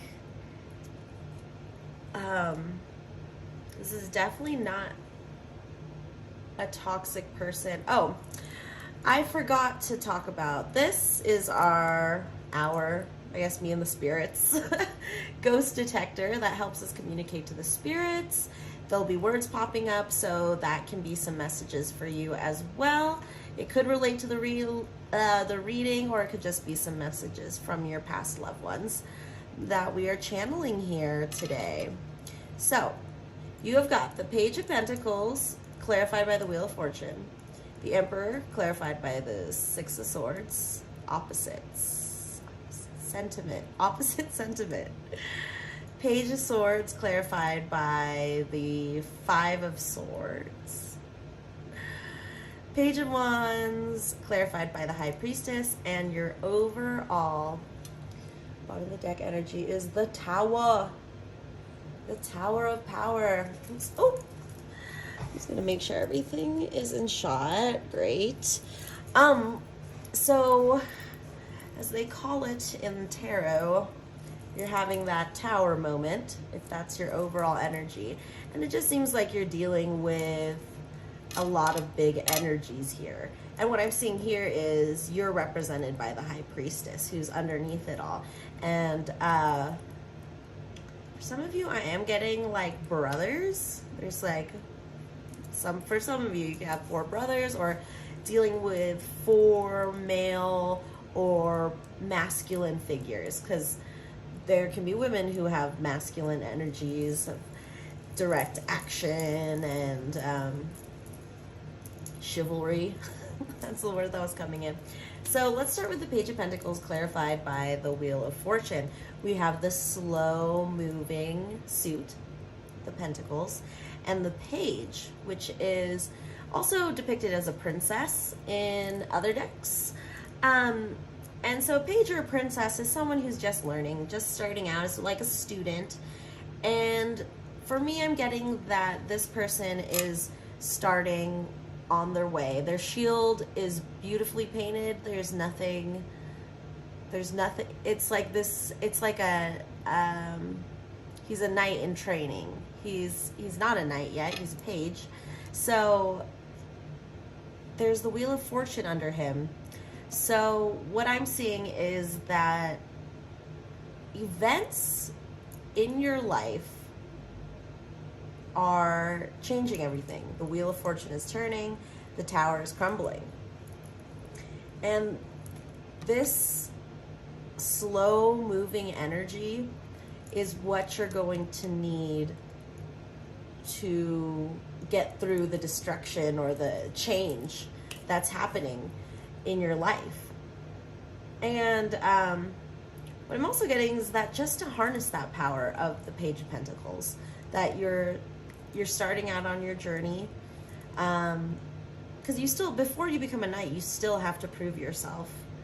So yeah, I think the toxicity in this connection is that you feel kind of you're like at level 1 and you're ready to move up in this connection. It's like there's some sort of like power imbalance or something like that, where you feel like the Page of Pentacles and the other person in this connection feels like the Emperor, or you see them as the Emperor. So it's like a big power difference, or I'm just getting the word power. So big power difference in this relationship, and that's what's causing the toxicity when there's an imbalance in the relationship. And I talk about that in pile number 1, about people who have a hard time with authority figures or people in power.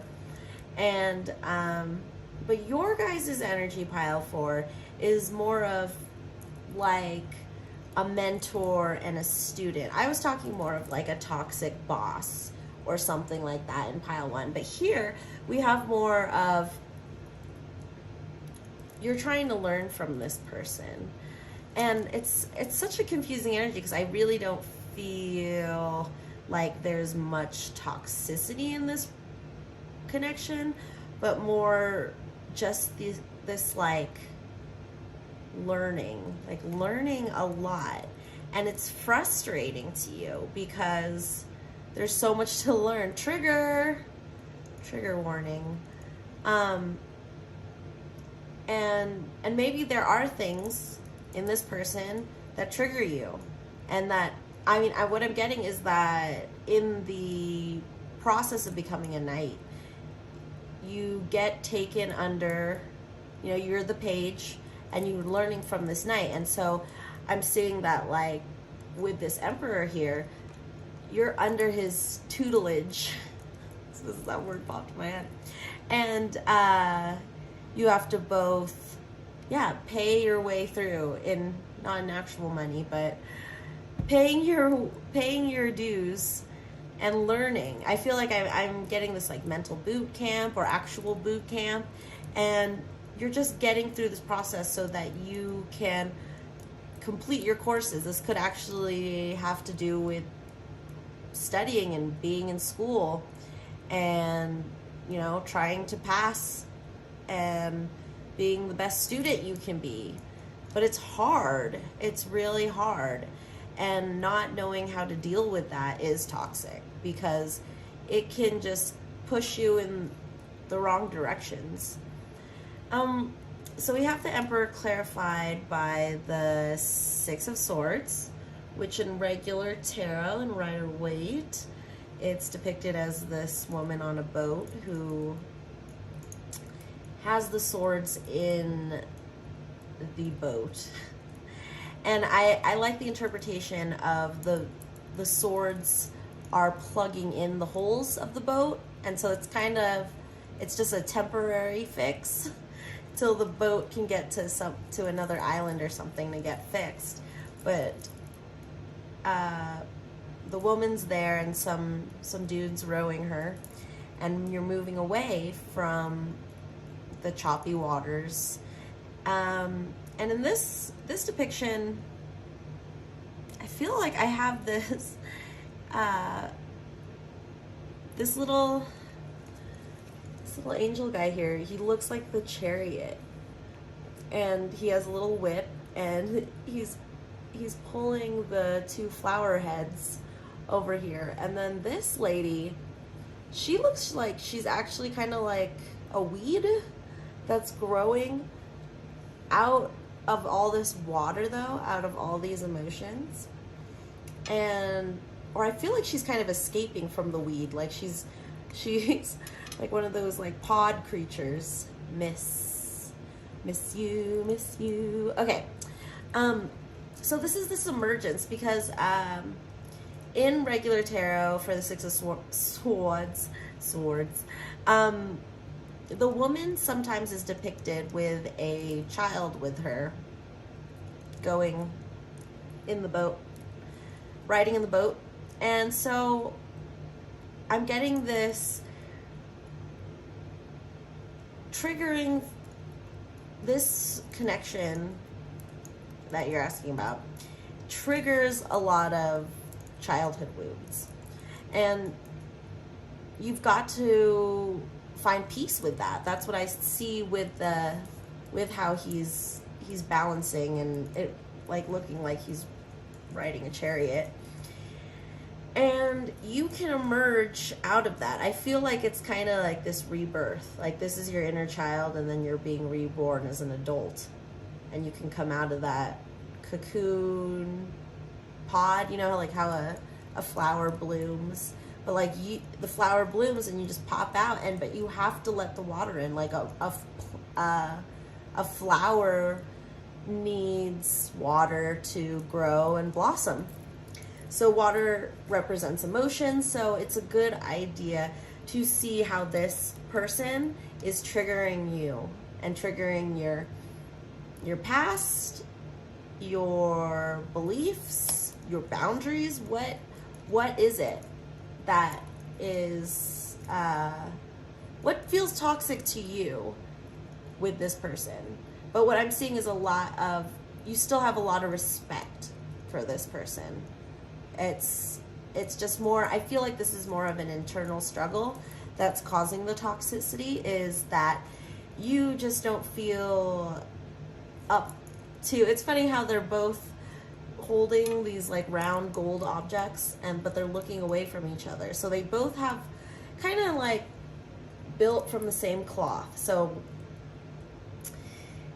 looking towards the future, but in two similar but different ways. Like it could be like he's of an older generation, he's thinking this way. He's from a younger generation, he's thinking this way. So it could also be that's like what you feel is causing the toxicity, is this like clash where you're both the same. This could also be like a father or mother, parental figure who, what was I going to say? Who has clashing beliefs or different things that you guys can't agree upon, but there's this respect or love that's still there in the relationship. So that's what you're trying to kind of figure out. And with these two cards, the Six and the Five of Swords, there's a couple, swords represent thought. And it's just these cards to me represent when thoughts kind of nip at you, and the best way to get because you're kind of sick of worrying and like trying to figure things out, and you don't know how to stop these thoughts. So the best way to do it is just let the thoughts run, like so it's just like kind of like a game, like practicing letting the thoughts run without you reacting to them. And with the Page of Swords clarified by the Five of Swords, the Page of Swords, I always imagine like someone who's into technology kind of moving into the future. But this is also the card of someone looking at your social media and just trying to like start expressing, because since swords are thoughts, it's also expressing those thoughts. And I think there's so many pages here, so many, like, I'm getting a lot about being a student, learning is what I'm getting from all these pages. And the Emperor is like embodies your teacher or what you're trying to learn. And we're always trying to learn something all the time, even if we're not in school. It's this process. But you're letting your thoughts kind of overrun your situation. And maybe the like thoughts are getting in the way of your studies. And I also, for some of you, I'm seeing that you guys just want to do so like different things. And I'm like that too. And it might be the Sagittarius in me. But I just like my dad told me when I think I was out of college and I was just frustrated about like, oh, I want to do music. I want to make films, and I want to be like a fashionista pop star. So there, and then my dad said I was like a shotgun where there's like the pellets all come out and like spray everywhere, and like I need to be like just pick one. And I tried that for many years, just being like, I need to pick one focus, but then I realized that then the quality of work I did on one thing wasn't great anymore. It's just like something about the variety. Like if you have multiple majors or different studies or just different things you're interested in doing, just find a way to find that balance. And this High Priestess card really reminds me a lot of the Justice card, because it looks like she is kind of balancing. She looks like that image of Justice who's balancing the two scales. So, and for some reason, what I'm getting in this picture, she looks like she's on a subway platform. And she's waiting for the subway, but she's just, patient and growing, and the moon's on the ground, and she just has that balance. That's what I'm talking about. Because the Page of Wands is what I think is the action page. This is the page of waiting. This is the page of thinking about it, thinking things through, and then starting forward. And then the Page of Wands is just like, I have a feeling that tonight's gonna be a good night. And then like, just let's go. Like, see, he has a pentacle, he got coin, he got the sword, and he's just got this giant flower. It's like, what are you going to do with that, bro? What are you going to do with that giant flower? But he just goes. He's not like the Page of Swords, like, boom. But under that is your High Priestess. So what I'm thinking is that it's emulating this power and passion that you have, and that 3 pages is just as good as 1 emperor, is what I have to say. Edit, yes, editor, director, yes, I'm my own boss, utilize. That last line was from Krayshawn. Anyway, so yeah, and then of course your overall energy is this, like, you feel like you're in your tower moment and everything's falling apart, and maybe you're having also trouble with your studies, or just like, yeah, keeping everything that you want to do cohesive. But what I'm also getting is, look to this person. You might be intimidated by this person and just being like, I can't be this emperor. I'm just always going to be a page. Find the courage to speak your truth, because that's what the Page of Swords is holding. The sword of truth. That's what the Ace of Swords is just speaking your truth and being like, hey, so just utilizing these traits, all of the traits, then you can start feeling like, because let it just be like, this person wouldn't be teaching you if you didn't deserve their teachings. Or it's like you put yourself down because you respect this person so much, but this person, you must understand, respects you as well. And I think you are trying really hard with all these, like, page of all trades, jack of all trades kind of person you are. And you're handling, oh, sorry. Oh, I just kicked it a little bit. Okay, that's fine. So, yeah, utilize. Jack! Oh my gosh, didn't I just say jack of all trades? Psh. Psh. Spirits, for reals. Jack of all trades. Maybe your name's Jack. Okay. Okay, so now I'm going to read from Affirminator's Love and Relationships. They have a whole series of decks that you can check out at the Affirminator's website. I'll probably link that below too if I remember. Okay, so we can get some relationship advice in this situation. It seems like you really need it.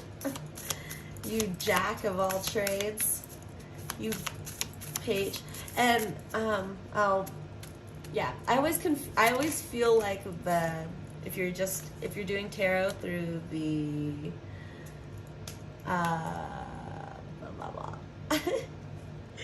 If you're doing the tarot with just like a playing deck, like a regular 52 card playing deck, I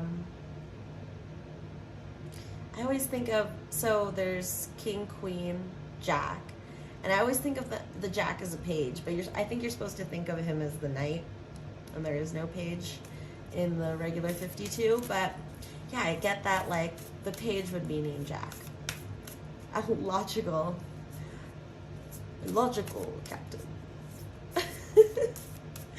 Anyway, yeah, I just think the page would be named Jack, and the knights would be, I don't know, Williams or Billiams.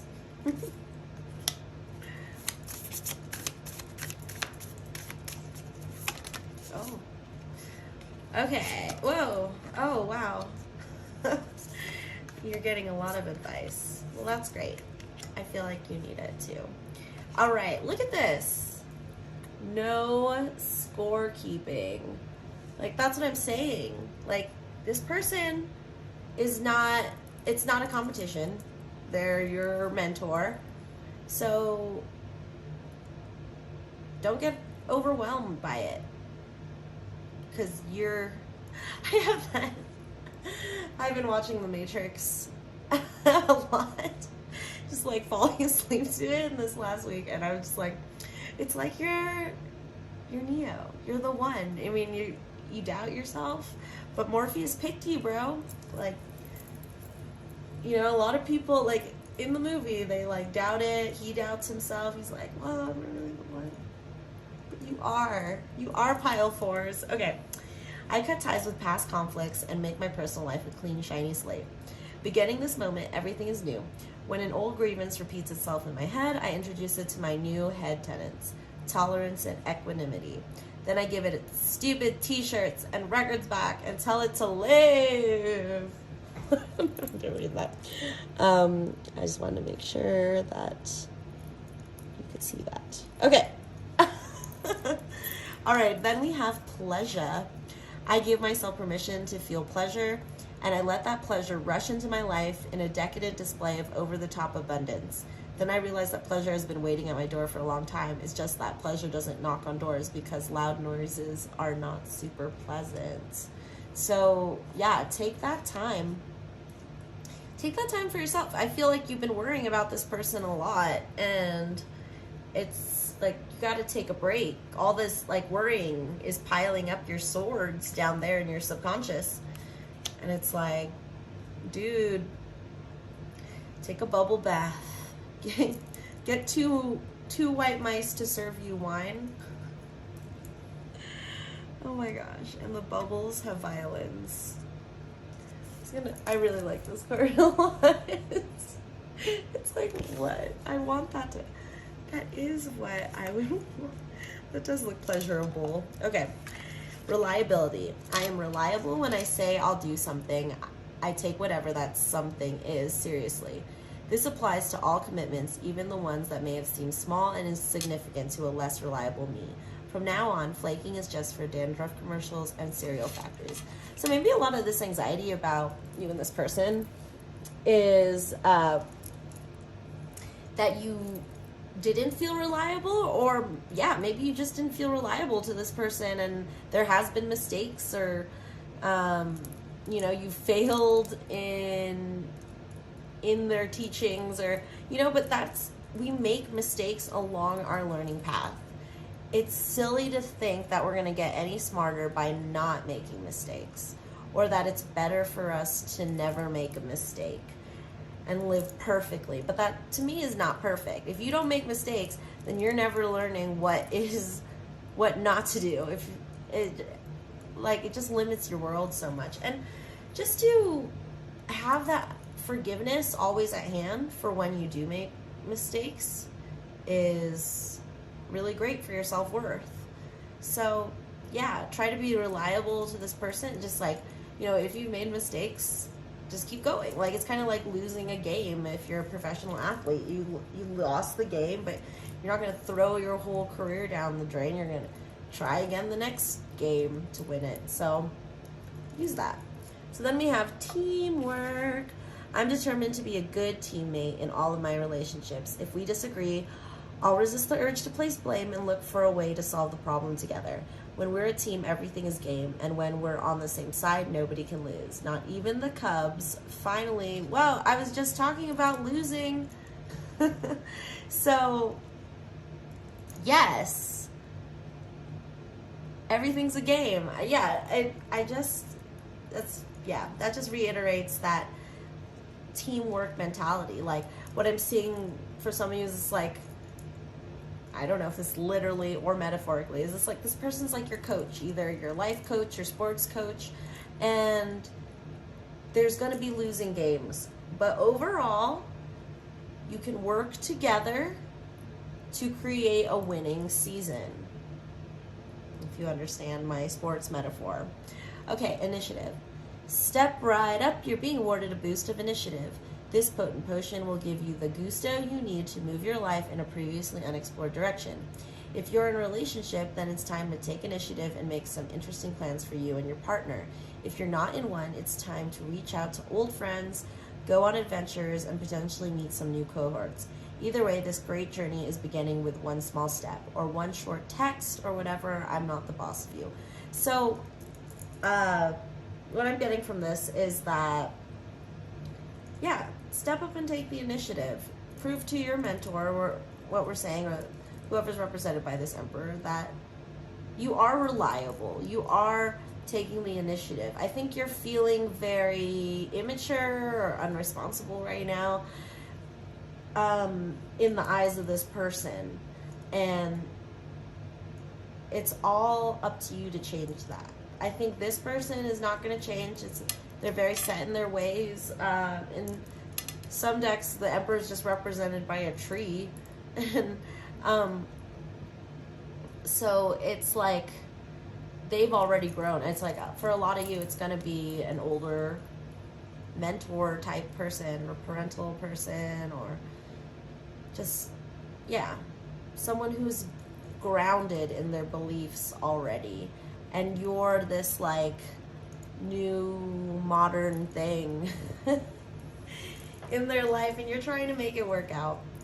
So wants and needs, I take stock of my relationships and I'm honest about what I want and need for the people in my life. I note the difference between the two. Wants are negotiable, needs are not. Both may be desired and either may be acquired, but that's getting into Venn diagram territory, and no one wants to draw one of those, though some of us might need to.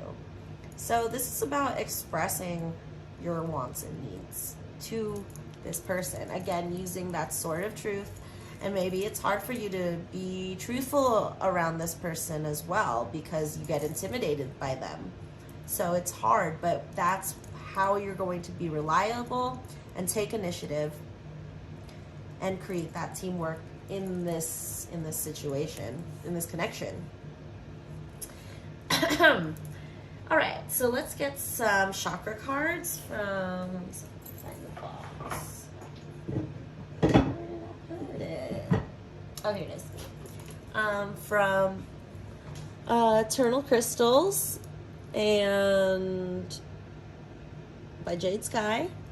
So we can get some chakra stones that you can work with in this situation, and a little more advice on what needs to happen in this connection. Okay, we have business, past loved ones, psychic ability, water, ocean. There's that water. And the throat chakra. So that's, expressing how you feel. And tourmaline, smudging. So some protection over there. I don't know if you can see my candle. It's a black candle, so maybe you'll need some like protection stuff. Because if this is a person who's related to you or deeply connected to you, I think you need to clear that ancestral, familial energies as well. So let's get the book. Let's see. All right, sorry about that. I needed to find the book where we're going to read from. So the first thing you got is Cinnabar Business Sacral Chakra. So this could also be a boss or someone you share a business with. So business is important in this relationship. So in this connection, whatever's going on. Do you want a career change? Would you like to start a new hobby or your own business? If you have thought about starting up a new business or hobby, the Cinnabar card indicates that today is a wonderful day to begin. Have confidence in your abilities and put a wish list out to the universe for whatever you need or want. Spending time creating this list and then imagining how it would feel when those aspects manifest can go a long way to bringing about your hopes and dreams for the future. If you already have a job and you love or a successful business, Cinnabar has shown up to let you know that there will be positive new energy and abundance coming for you in your career. If that doesn't apply to you, it may be time for you to become a more persuasive and assertive in your career area. Get more organized so that you can focus clearly on the job at hand. If your job situation has changed, you are no longer working. Remember that everything happens for a reason. You may think one door is closing, but other great doors are opening up for you. So the thing that stood out for me here is, where is it? Oh, it's time for you to become more persuasive and assertive. And this is working with the throat chakra, but we're going to get over to that. But yeah, if this is a business relationship, it is really important to communicate. And to make sure, I always see the swords as communication, representing communication as well. Because you can either like, you can use your communication like a sword and stab them, or you can be more tactful and graceful, kind of like a fencer. It's just really how you use it. So let's see this one. Oh, I don't know if I can pronounce this. Chiastolite. Chiasto, light. It sounds like a beer. Past loved ones, root chakra, and here we go. You might be getting a lot of messages today, in this reading, from your past loved ones. And what I'm getting from this card is that past loved ones are important to talk to for advice. So this situation that you're asking about, your past loved ones can give you great advice on that. So just go into, like, find a quiet place to just close your eyes or just be quiet and ask your past loved ones for advice and just see what comes into your head. So let's read about chiastolite. Sorry, I just wanted to check if the camera was running. Chiastolite has appeared to let you know how loved and protected you are by your past loved ones. They're always with you, constantly looking after you and your family. They wish for you to clear any feelings of sadness and or guilt. It's time now for you to move forwards and know that everything is going to be okay. Your past loved ones are trying to communicate with you to let you know that they are okay. They're very happy. They're sending you signs to confirm that they are still around you. In order to recognize and receive these signs, you just have to open your heart and mind to them. They can be in different forms. You might receive physical sensations like tingling in your hair or feeling someone being near you when there's no one physically there. You might also notice nature-based signs such as birds, butterflies, or dragonflies, which come up unusually close to you. Or you might find the electrical devices in your home or office acting up, processing, switching themselves on or off randomly. Take note of these signs. They're not mere coincidence. Open yourself to the possibility that your connection to your past loved ones remains intact in a different form, and their love for you is eternal. So a lot of you can be processing this and being like, really? I just, like, a lot of people don't believe in ghosts and spirits and otherworldly things. But what I'm getting here, when it turns red, it's like there's spiritual energy event. So what I'm getting from that is that there is that tower moment. Something is going to break down your belief system and get you into believing in talking to your past loved ones for advice and help, and maybe this event is also going to shape this person's view on life, on your own life, on their life. So yeah, I don't know what event it is, but something has shaken you up or will shake you up. Okay. So again, right, what comes after past loved ones? Psychic ability, third eye chakra, which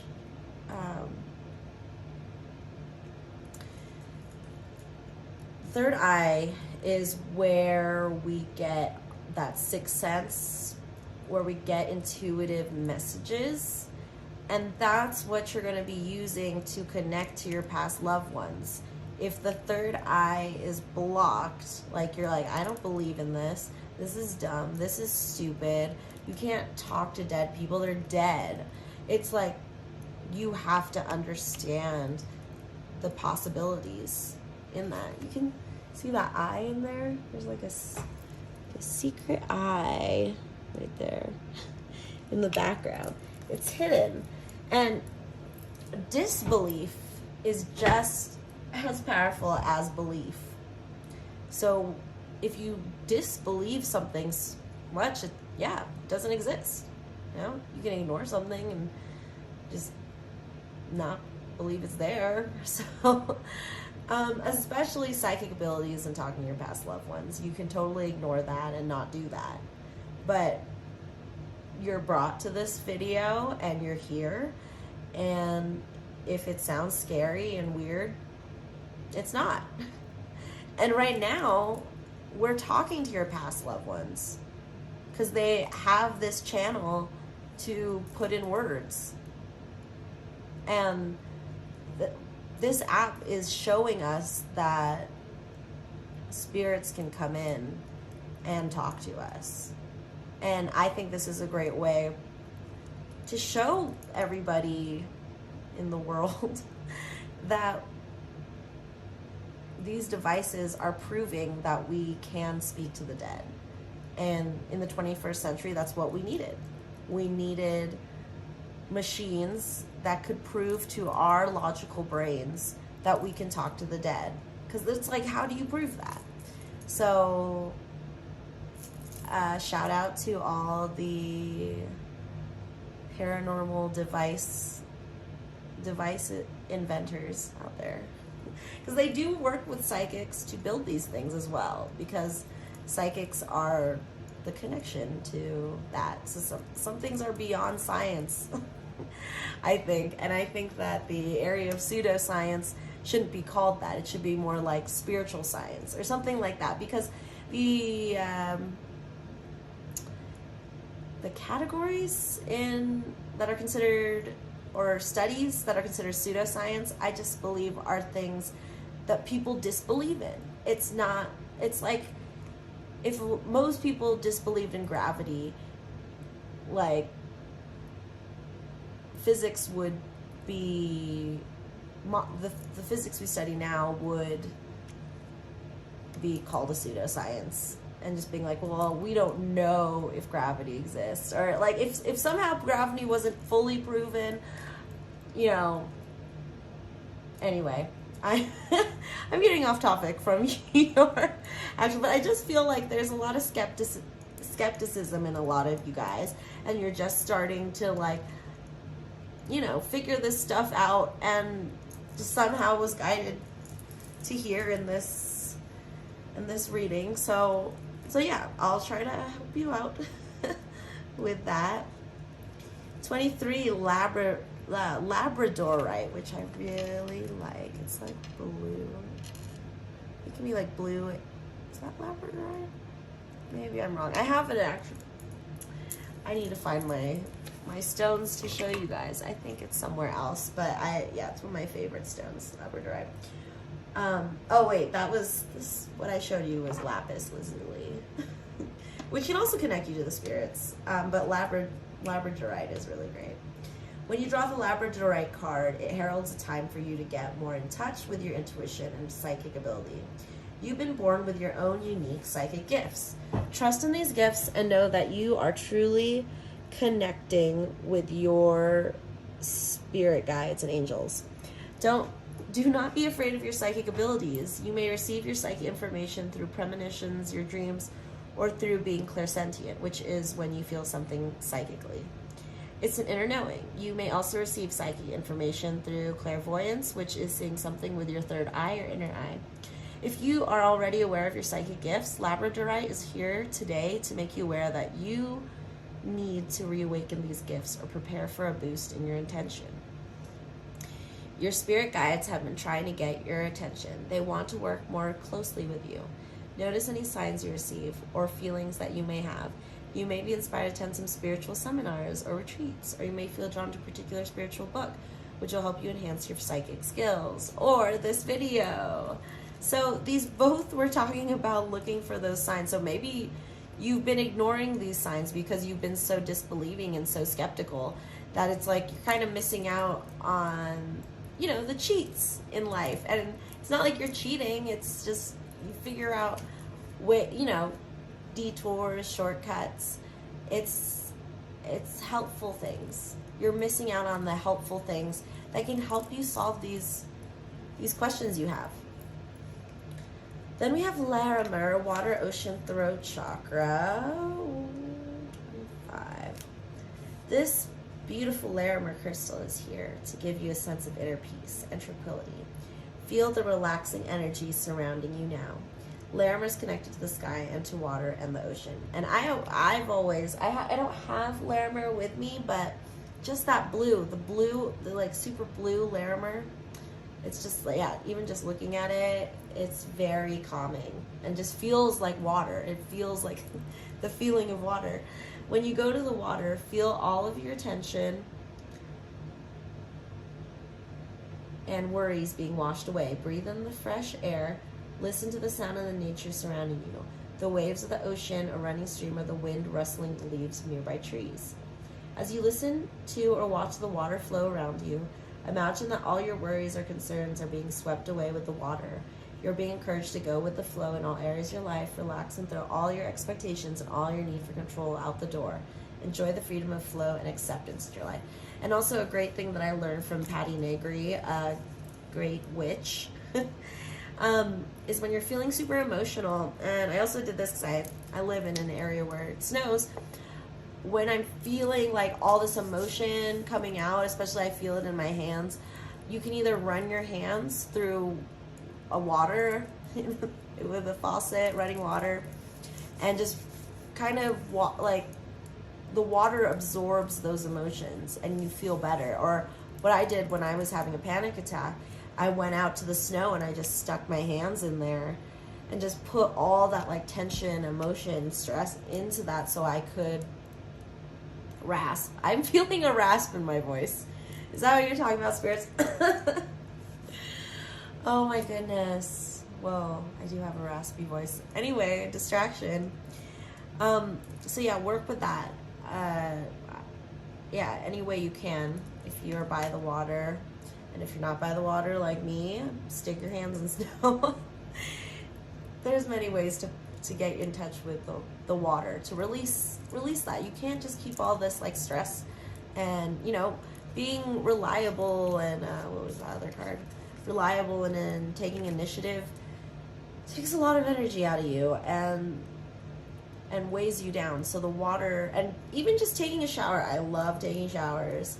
I've kind of like moved out of baths because showers just feel like, oof, I'm just washing that off real fast, like a power wash on my aura, on my soul, and it's great. And I'm also physically being washed.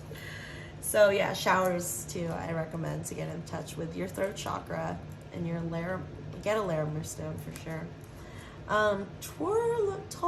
Tourmaline. Oh, do I have my tourmaline? Tourmaline. I'm not gonna look for it right now. I've kind of moved everything around in my room, so I don't know where everything is. Driving. Okay.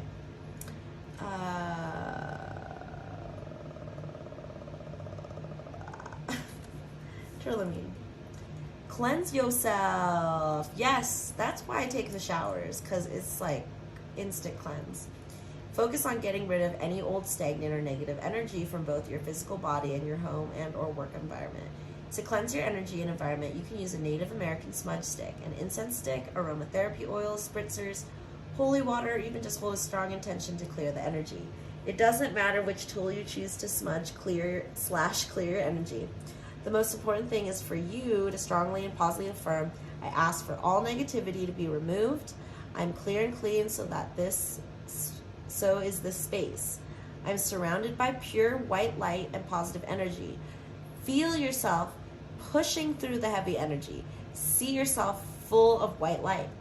Tourmaline helps you to release stress from your body and mind. It reminds you to try to remain positive, no matter what the circumstances are in your life. There's always a silver lining to each cloud. Compassion and tolerance for yourself and others is needed at this time. Open yourself up to giving and receiving love equally. Surround yourself with positive people that help to keep your energy uplifted. Tourmaline is associated with the root chakra. Yeah, very grounding. So yeah, after running your hands through the water or taking a shower, And they find a way to connect. This rock is super grounding and protecting. That was one of my first stones that I bought. And I don't know where it is now, but yeah, it would be great to just like, you know, it's great. Like, I really like rose quartz also. So just holding it in your hand and just grounding that energy. Anything that's left over after your shower, after running your hands through water, ground that all. Take that all. Make sure it's cleansed out. And then smudging. Smudging is great. And I also, an alternative to smudging is just having the bundle, whatever, bundle of sage, bundle of rosemary. You're just like, if you don't want to burn them, or if you can't burn them, just have them in your house. Make a wreath of them, or a little like altar for your smudge sticks, and you never have to burn them. Like, their power is like the stones. It's within the plant. So if you don't want to burn them, you don't have to burn them. That's what I'm telling you guys about non-burning smudging. It's just having that. We got president and voting over here. This ghost detector. These spirits are talking about, I don't know. They talk about politics tonight. I've gotten voting so many times now since I've gotten this app. They're just all about the voting. Maybe they're voting up in spirit land. I don't know. But it's funny because this energy, before the reading, there's no energy. And then once I start the reading, it's like, and even when I do sessions with just myself, I do not get this much activity on the app. So, ought. It's so funny seeing words, some words like, you know, you don't see ought a lot. Ought a lot. Whew, okay, friends and lovers. Let's get some divination blocks so we can kind of get some insight, initials, symbols about this connection you're thinking of. Branches. I'm thinking like branches of the government. So, okay, you got the acorn, ladybird, umbrella, 3 and E. This looks like an apartment. So maybe 3E is significant. And the snail. So this snail reminds me of the Page of Pentacles. Just some patience with this situation would be really great. And this umbrella to me represents that protection. Like, maybe you are dealing with someone who is like an energy vampire. So what you need to do is protect that energy and find ways to receive energy, say through the water or holding certain stones that can give you energy. But really, it's about protecting the energy you already have. So use that protection, what we were talking about, the talking to your ancestors, spirit guides, learning more about that. That will help protect you. And then the smudging and the stones also. As a witch, that's my protection. Threefold protection, compensation. Yeah. Spirits, smudging, stones. Yes, 3 S's. Okay. All right, so then we have the acorn, which is about how the tree grows out of this tiny acorn. And that's why you have like 3 page energies in here. Is you have that potential. And I think this person that you're feeling like you're having a toxic relationship with sees that potential also. So that's where you guys come together. It's just that there's, in your training, as you're learning, as you grow, you're taking your baby steps. When you take baby steps, you can fall down, and that's the risk you have to take. And there's also, again, this patience, waiting for this to be the tree. It's not going to happen in a day. It's going to be slow, but that's what's going to, what was it? The slowest wins the race. I don't think that's it, but anyway. Yeah, so take that time to grow. I think this is what it is. See that clock right there? Take that time to grow. And then finally you have the ladybug, which what I'm thinking of is how the ladybug like eats other bugs. Like, you are moving up to that. I feel like you feel like you're being the one being eaten.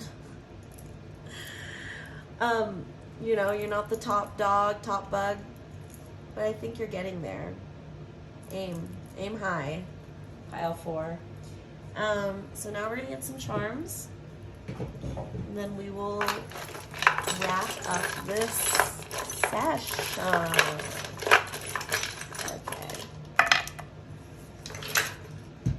Okay. So we got the lizard, who's lizards remind me of resilience. That they can stick it out in the desert and just wait for their food. It's again this patience, not moving and not reacting so much, just letting those thoughts happen. Ben's my friend. We have the pink, which represents to me the heart chakra, which is usually represented as green, but I feel like pink, you know, hearts, and like love and respect. And I think you have that in this relationship. It's just being covered up with whatever conflicts are going on with you guys. Then we have a 6 or a 9, and then we have this little house. So what I'm seeing for this house is it doesn't have a roof. It's like you've built the foundation, you've built the house part. So now you just got to complete it with this person. I think life has put you in contact with the person to work these insecurity issues you have about, you know, being the best person. And if being 3 different pentacles at once is you, jack of all trades, then yeah, that's what you need to do. So that's all I got for you guys, pile 4. Thank you for stopping by at Reading Rainbow's Divination, and I will see you with my third eye next time. Bye-bye.